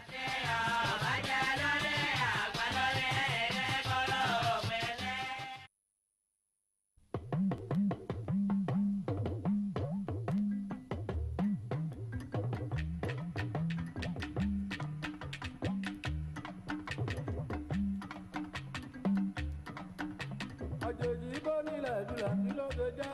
àwọn ọmọ arúgbó ló ń bẹ ṣe bí ọba. ìṣòrí àtọ̀ kó nílé gbélé. àdúró pẹ̀lú tó bá jẹlẹ̀ ẹni tí òrà ní ó sàn a ó padà sábúlé yìí. ọmọ tó bá dábàá dùn ún la ò fi kó òye. Ọmọ bàbá mi Ọlárìnwájú Badmus ó ní well done. Orin Alhaji Àyìnlá Ọmọwúrà Àjì Costly lẹ́ ń gbọ́ yìí. Olóòtú ètò mi ó ní àjàpè ló ń bá wí o. ọmọ ọ̀dọ̀ òun rè. Bàbá ìfẹ́ràn ìjàpọ̀. igi ọmọ ọdọ ìlà ó fi gbá wọn lórí. èkúdà ò lè bọ́ kí n lè pọ̀. ọ̀rọ̀ máa ní tàbí akitiyan àyíká o. lẹ́yìn mi tẹ̀kọ́ ọjọ́ ní ẹgbẹ́ gbé kàrọ̀ bá ìgbà. ìlà jìjì ó ti bọ́mọ nílé. ìgbà abẹ́rẹ́ lọ fi jòkó nílé orin. ìgbà abẹ́rẹ́ lọ fi jòkó nílé orin. àwọn ọ̀yá mi nípa ò lè kú wa níbẹ̀ o. àwọn ọ̀yá mi nípa ò lè kú wa níbẹ̀ o. ọjọ́ jọba àjèjì gbogbo lọ́jọ́ra àwẹ̀. ọ̀pọ̀ kúkúrú lorúkọ tí à ń pè fà. ọkùnrin gìrìgìrì lorúkọ tí à ń pa wọn. èṣù ọ̀dọ́rọ̀. obìnrin kúkúrú tí ń bẹ lọ́nà ọjà lorúkọ tí à ń pa wọn. ìyá mi ọlọ́kọ tẹ̀. alágbàro kì í bọ̀ gẹ̀dẹ̀. ìdí ó lè jẹ́. ọmọdé àgbọ̀n ṣébí ò lè mú ibi ibi. alágbàro kì í bọ̀ gẹ̀dẹ̀. ìdí ó lè jẹ́. ọmọdé àgbọ̀n ṣébí ò lè mú ibi ibi. ará ìdíwájú ti gbẹ̀yẹ̀ o. èmi àyà mi má lè hàn lóko. má ṣe é ṣe kò tí ẹ̀ dọ́gba. má ṣe é ṣe kò tí ẹ̀ dọ́gba. mo fà é bà wọ́n rí. ẹni dúró dèrè lùlé ọ̀run lórí ọ̀run. Ẹ lè dá sí ètò ẹ sọ bí ètò wa bó ṣe rí lónìí. èlé tó lò kàjà ìgbàgbà lé ní gbèsè lọ́tà ní pípọ̀ lọ́rùn ẹ̀ tàbí òsì àwọlẹ̀ láàfin àkànbí ìyànjẹrú ọba ìkìkì ayé àkànbí ìyànjẹrú ọba ìkìkì ayé. ṣá ò mẹ́kọ́ lẹ jẹ́ pé wúrò légbòógì ṣá ò mẹ́kọ́ lẹ jẹ́ pé wúrò légbòógì. ojú tàbí ìpínyàn bọ̀ la fi ń gbọ̀bẹ̀ o ojú tàbí ìpínyàn bọ̀ la fi ń gbọ̀bẹ̀ o ọmọ tó bá gbà bèlèbèlè àpárẹ̀ yìí. Ìyá wa Hajia Badmus wọn ń gbádùn ètò àwọn làná ń gbádùn. ìyàwó wọn lóde ilé wọn kágbó lọ́wọ́ pàpà níṣàwó wọn lóde lọ́wọ́ pàpà lòdì bàbá wọn bọ̀ ìdí tó ń lọ sóde tí ò mú orí bọ́ ni. ọ̀run mi la pẹ́pẹ́pẹ́ ọkọ̀ ìjà. Àbí ká ló dín bá mú bọ́ìsì tí ń lọ sóde tí ò ní káàṣì lọ́wọ́ lásìkò yìí. lọ́wọ́ kú pẹ́pẹ́pẹ́ bàtà ìfẹsẹ̀ lọ sí pẹ́pẹ́pẹ́. a nítorí aláìlágbó lòun ní ẹgbẹ́ ògùn. ìrókò tí ẹ gbọ́dọ̀ bójú kíkí láàrin ẹjọ́ bọ́wọ́ bú. ojútùú bá ó gbọ́dọ̀ mú. Ní tí ẹ dà sí lọ́yìn tí a fẹ́ mọ̀ bó ni àwọn orin tá a lò lónìí ṣe gbádùn ẹ̀. ayọ̀ mímú èyí tí ẹ. A fi mọ́ ṣe báyìí lẹ́ẹ̀kọ̀ọ̀kan. Bí elégédé ọwọ́ ilẹ̀ ló ń lọ. Bí elégédé ọwọ́ ilẹ̀ ló ń lọ. Mr. Jọlọ́kọ́ Sinmi Gàfárì láti gbin ńlá wọn pa àwọn náà ó ti dùn bẹ̀. Bí bọ̀rọ̀ bá yọ̀wọ̀ rẹ̀ á múlò lọ. Sójà làájì ẹ̀. Ẹ̀sìn bá ń kí kára olè náà. Ọ̀tá nìyẹn bọ́ sọ́wọ́ ogun. Àwọn tó yẹ kó sì máa bèrè wọ́n jọba àbárùkù. Lójú àìlá kí ẹ ó ti ṣe. 0909 mẹ́ta 9 kan 939 0909 mẹ́ta 9 kan 939 tàbí 0912 lọ́nà márùn-ún 939 0912 lọ́nà márùn-ún 939 fún àǹfààní àwọn tí wọ́n wà ní ilé òkèrè +234 9044 222 939 +234 9044 222 939 ṣùgbọ́n fún àwa tí a jọ wà lórílẹ̀‐èdè ilẹ̀ ilá àti ìlà 0909 kan 8 mẹ́ta 9 kan 939 tàbí 0912 lọ́nà márùn-ún 939. Ẹni bá jàyè máa jẹ. àbùṣe Èdùmàrè bàbá rí kíkà gbà ọkọ̀rọ̀ àbíyá dùgbò ọmọdún òun. Dénjẹ́ ń kún mi ló ń gbádùn orin lónìí. báwo jẹ dára tó lọ. Hello ẹ̀kọ́ ọ̀lẹ́ ọkọ̀ yẹn àti bíi ẹni ń gbé o. láti lu ìsẹ́yìn ní sàdéhùn láti lu ìsẹ́yìn. Ẹ káàbọ̀ sórí ètò láti inú àká nílẹ̀ Ìbàdàn. ilé akéwì ti kọ́sẹ́ ni. Kí ló dé dẹ́ fi sọ bẹ́ẹ̀? Mo kọ́ kí ni.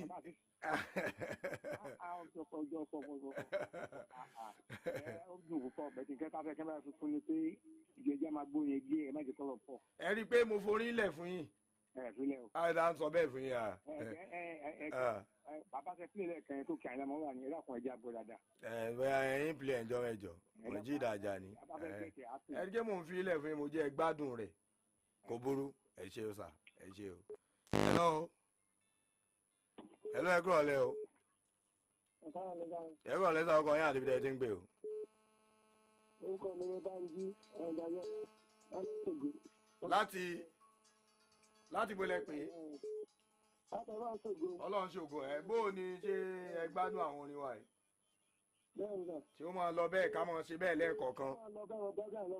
Ó dà ẹ ṣe kò sáburú ẹ ṣé o ẹ ṣé o ẹ ṣé o ẹ ṣé o. Hello ẹ kúrò lé orúkọ yín àti ibi tẹ́ ti ń pè o. Hello orúkọ yín.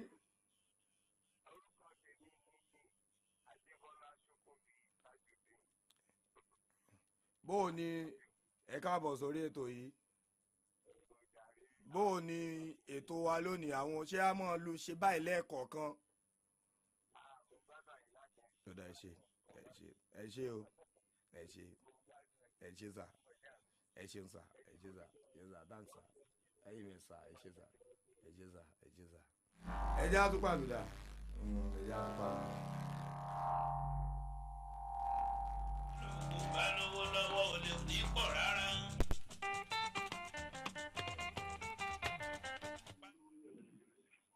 Hello ẹ kúrò lẹ́ o. ẹ kúrò lẹ́ pé tó. Ó kàn yín àti ibi tí ẹ ti ń pè o. ṣùgbọ́n àdókè odò. Èèyàn olóòtú ètò mi. àbá kò ní báyìí. Tẹ́ẹ̀lì mọ́ gbẹ̀ ní wá. àlẹ́mẹ́gbẹ̀ ní wá. Ẹ káàbọ̀. ẹ pé tó. Yẹ́sà ẹ ṣeun. Bó o ní ṣe ẹ ṣe gbádùn àwọn orin wa tí a lò lónìí. Gbádùn ìdáadáa ó wà pa bẹ́ẹ̀. Ẹ ṣeun ṣé a máa ṣe bẹ́ẹ̀ lẹ́ẹ̀kọ̀ọ̀kan bẹ́ẹ̀ á ń jọ mi kákan tó my life ní ká tó lò ó gbogbo wa enjoy ẹ ṣé o ẹ ṣé o ẹ ṣé. Hello ó yá Alhaji Fatai olówó yọ̀rì ọmọdé ló ń ṣe wọ́n ojú kejì ni.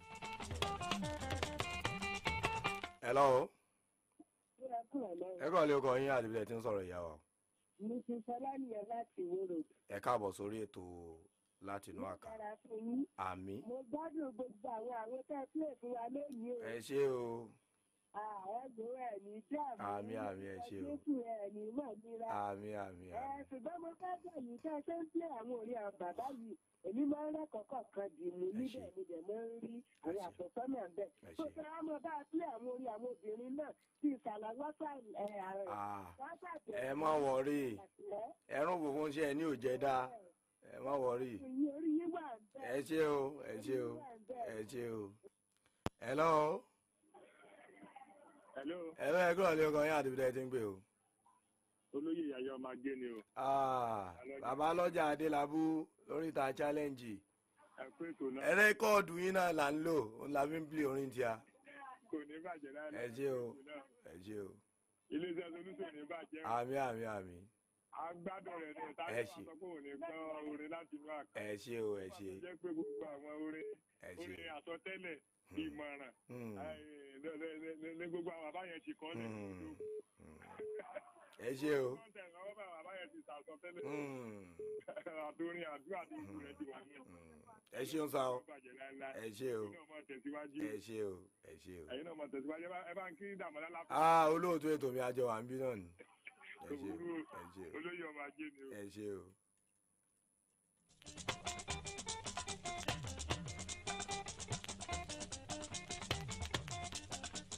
Kọ́kọ́lá kúrò lẹ́kọ̀ọ́. Ó yẹ ká sọ̀rọ̀ gbówó sí ní ìlú ẹni bákan ló lè mọ̀ ń ló mọ̀ lè sọ. Ìlú lè pípọ̀ kò sí ẹ̀dẹ̀ sówó rárá.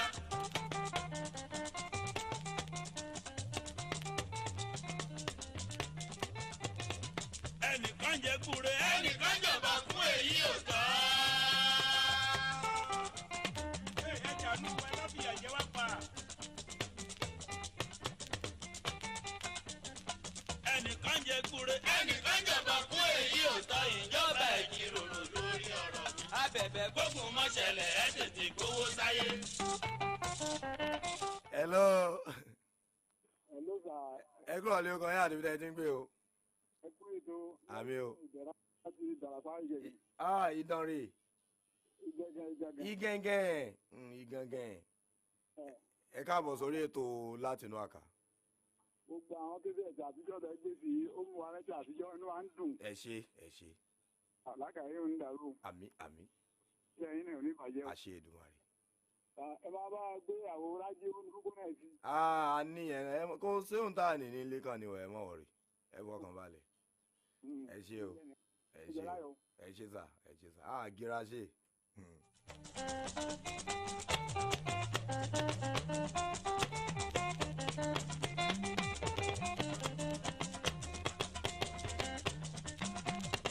Kí lẹ ti pè wá gan? Ẹrù pàwọ́ tó kù náà ò gbọ́n ẹ̀kọ́ wo jẹ ní kọ̀rọ̀ ayé mọ̀mọ́lé. Àwa tágbé yín gòkè lẹ́fìyà yípa lórí.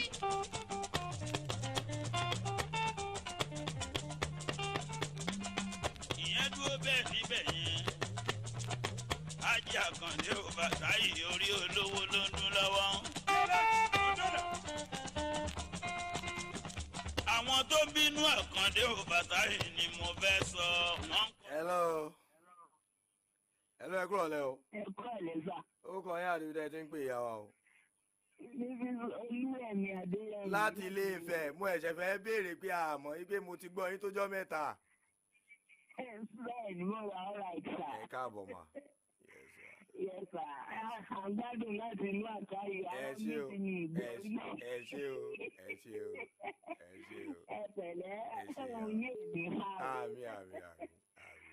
Ẹ ṣé wọn ẹ bá ń kí bàbá tọ́jú olóko mi. Ó dà sà àwọn gbọ́ ti rẹ́rìn-ín. Ẹ bá ń kí wọn ẹ ṣé wọn. Ẹ kú òkú ayé tótó. Hello. Orúkọ mi ni Dẹ́lọ́kọ̀ Òsínú Jàfárì láti. Ẹ̀yin olólùfẹ́ kan ni wa. Mo ti gbọ́ tẹ̀ kàn sí. Bẹ́ẹ̀ni Káró lè ń kọ́. Mo ti gbọ́ kódà ẹ̀sìn lónìí náà kódà ọmọ ara wa yá. Ẹ ṣeun. Ìṣòlùsọ̀ lè dàrú. Àmín.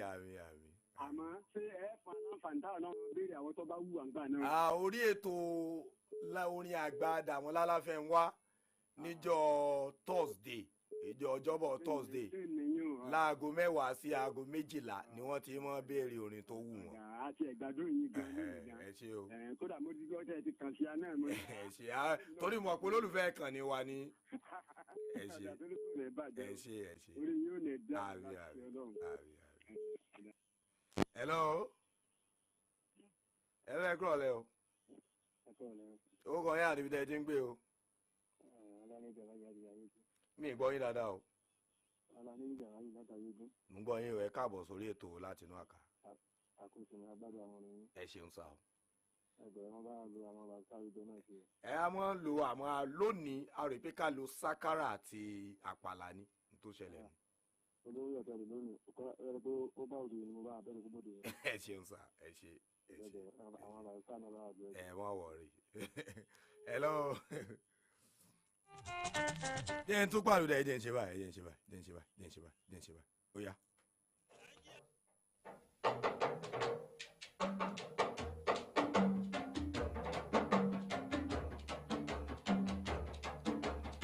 kẹ́jẹ́kẹ́jẹ́ gbèrú ẹ̀sìn forí ìpamọ́.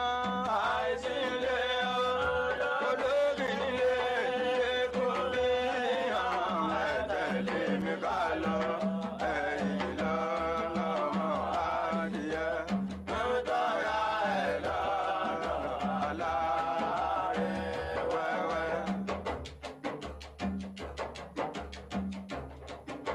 kí ni kálukú sí àrò ṣe gáfàrà ẹjẹ yìí nù. kíni kálukú sí ìrarò ẹ ṣe gáfàrà ẹjẹ yìí nù. pẹ̀gàn ẹ ṣọ́ra. pẹ̀gàn ẹ ṣọ́ra. ẹ̀gbọ́n pé kóyìn má dùn. oyin ti wáyé ti pẹ́ kábọ̀lá fẹ́ni ọ̀la bá ti jọ sí. Haruna Ìṣọ̀lá Bello. ẹni rí kó wá rí gbónàgbón tó dìrí ẹwọ nílé ayé ká. ẹni rí kó wá rí gbónàgbón tó dìrí ẹwọ nílé ayé ká. ẹ kéde sí mẹ́nà ẹ kéde sí mẹ́nà. oorun tí ẹ rí àwa mọ̀ rárá ni kì í jólè ẹ̀jẹ̀ ẹlẹ́nu ẹnu níṣẹ́. àwọn rẹ́kọ̀dù oníṣẹ́jú mẹ́ta mẹ́ta lélẹ̀ Bọ́nsúè ní àkọlé ẹ̀. akẹ́kọ̀ọ́ ènìyàn kò ní lábẹ́rí. èpè kan la fi jẹ́ o. akẹ́kọ̀ọ́ ènìyàn kò ní lábẹ́rí. tọ́ba rẹ̀ wù kéde pé. tọ́ba rẹ̀ wù kéde pé. ìbàjẹ́ lẹ́rù ẹ̀jù. ṣé bẹ́ẹ̀nu wọn la ó ti gbọ́ wá gbé sàn yàrá láṣọ kòtòkó ènìyàn. ó jẹ́ pé ojú wọn náà ṣe bí wà ọ̀rọ̀ ìtàn ẹnu wọn ló pín sí. ojú wọn náà ṣe bí wà ọ̀rọ̀ ìtàn ẹnu wọn ló pín sí. ìtìjú wo bá ṣe fún wa kó bá ṣe fún wa. ẹni tó kọ́ pẹ̀tẹ́ sí wọn nìyẹn ojú bá ń tẹ̀ mọ́rọ́ ẹ̀. wọn ò ro fi rẹ̀ yàrá tí wọ́n ń gbé. abanijẹ́ ayé máa wọlé tọ̀ mí ẹgbẹ́. ayé máa wọlé tọ̀ mí ẹgbẹ́. mo rí ọ pàṣẹrò mi ẹnìkan ò ká débi kẹlẹ kò má ṣe rí sọ́ọ̀sì. Solutions 93.9 FM máa gbọ́ lójoojúmọ́.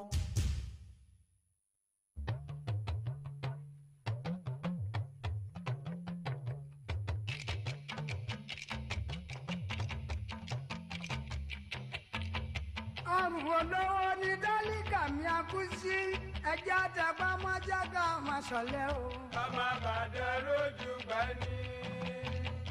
ọrùn olówó ní dálíkà mi akú sí ẹjẹ àtàgbà májágà máa ṣọlẹ o. ká má bàdé lójú gbani.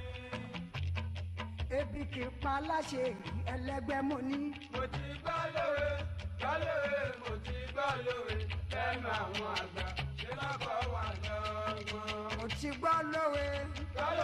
mo ti gbọ́ lóore lẹ́nu àwọn àgbà ṣé lọ́kọ̀ wà lọ́gbọ́n. ṣàṣà olówó ló mọ̀ kọ́ba ló ń jíjẹ́ tí wọ́n fi ń ṣe yẹ̀yẹ́ tálíkà o. ọbalúwa ló ń ṣiṣẹ́. ni wọ́n fi ń ṣe yẹ̀yẹ́ tálíkà o. ọbalúwa ló ń ṣiṣẹ́. tòdolówó o. tòdolówó ló dá wọn tálíkà ló ṣẹ̀dá àdarí kan. tòdolówó o. tòdolówó ló dá wọn tálíkà ló ṣẹ̀dá àdarí kan. orin Lìgálí Mùkáíbà Babalẹ́gbẹ̀ẹ́ òní ẹ̀ ń gbọ́. tó bí ẹ kò ní là ń káyé mi. mi ò ṣe ní kọ́bà méjì lọ́wọ́. ìwọ tó lówó tó ń gbẹ̀gàn adarí kan màmá tó bí ẹ kò ní làǹkàyè ni. yóò ṣe ní kábà méjì lọ́wọ́. ọmọ ojú ọ̀rọ̀ lárí. àwọn tó bí ẹ àwọn tó bí ẹ àwa mọ̀ wọ́n jù mọ́ lẹ́ni owó láyé. àwọn tó bí ẹ. àwọn tó bí ẹ àwa mọ̀ wọ́n jù mọ́ lẹ́ni owó láyé. màá sọ fún ẹ ìwọ tó jẹ́ mọ̀tálíkà o. ó dé lọ lọ́wọ́ kó má ṣàgbére. màá sọ fún ẹ ìwọ tó jẹ́ mọ̀tálíkà o. ó dé lọ lọ́wọ́ kó má ṣàgbére. ṣàṣà ẹni lọ́wọ́lọ́wọ́ ló mọ̀ wípé ló mọ̀ wípé olú àtúndìgbà lóní kádàrá láyé. ló mọ̀ wípé ló mọ̀ wípé olú àtúndìgbà lóní kádàrá láyé. ọ̀rẹ́ olówó lèní tó bá ní kòrèèsì ẹ. yóò kọ́ ọmọlúwàbí ní.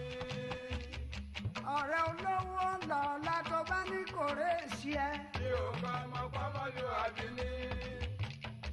ọ̀rẹ́ olówó lọ́túnla tó bá ní kòrèèsì ẹ. yóò kọ́ ọmọlúwàbí ní. rèèsì ẹ níjọ́ mẹ́rin. tí ò bínú tí ò bínú èèyàn bí ẹmu kejì ọ̀gá ni mú rí jẹ́. bí ò bínú o. bí ò bínú èèyàn bí ẹmu kejì ọ̀gá ni mú rí jẹ́. olówó tẹ̀rí ẹ̀ olówó tẹ̀rí ẹ̀ o wọ́n máa ti ẹ̀kọ́ bí oríṣi aṣọ. olówó tẹ̀rí ẹ̀ olówó tẹ̀rí ẹ̀ o wọ́n máa ti ẹ̀kọ́ bí oríṣi aṣọ. olówó tẹ̀rí ẹ̀ olówó tẹ̀rí ẹ̀ o wọ́n máa ti ẹ̀kọ́ bí oríṣi aṣọ. olówó tẹ̀rí ẹ̀ olówó tẹ̀rí ẹ̀ o wọ́n máa ti ẹ̀kọ́ bí oríṣi aṣọ. Fílẹ̀ sórí wáyà yẹn. lọ́sọ̀bà lóògùn aládìí púpọ̀ mọ́ká gbogbo ìwòpin ni wọ́n gbọ́yè náà fún ẹ. aládìí púpọ̀ mọ́ká. gbogbo ìwòpin ni wọ́n gbọ́yè náà fún ẹ. aládìí púpọ̀ mọ́ká.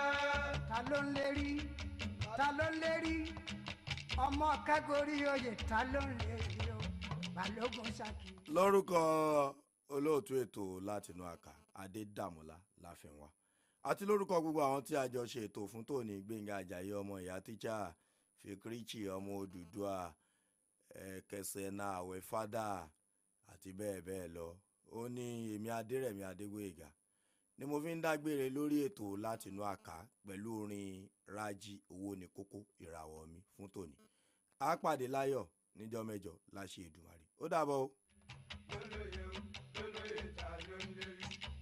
ọmọ àyà pẹ̀lú.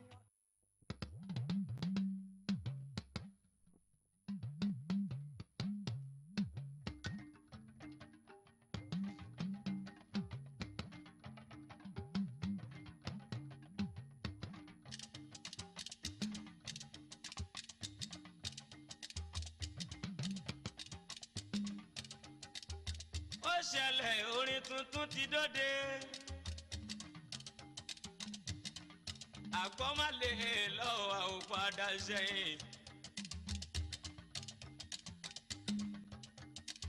àwa tẹ̀ ń sọ pé o mọ̀ rẹ o ọ̀ríjìnẹ́tọ̀ àtúngbèdé.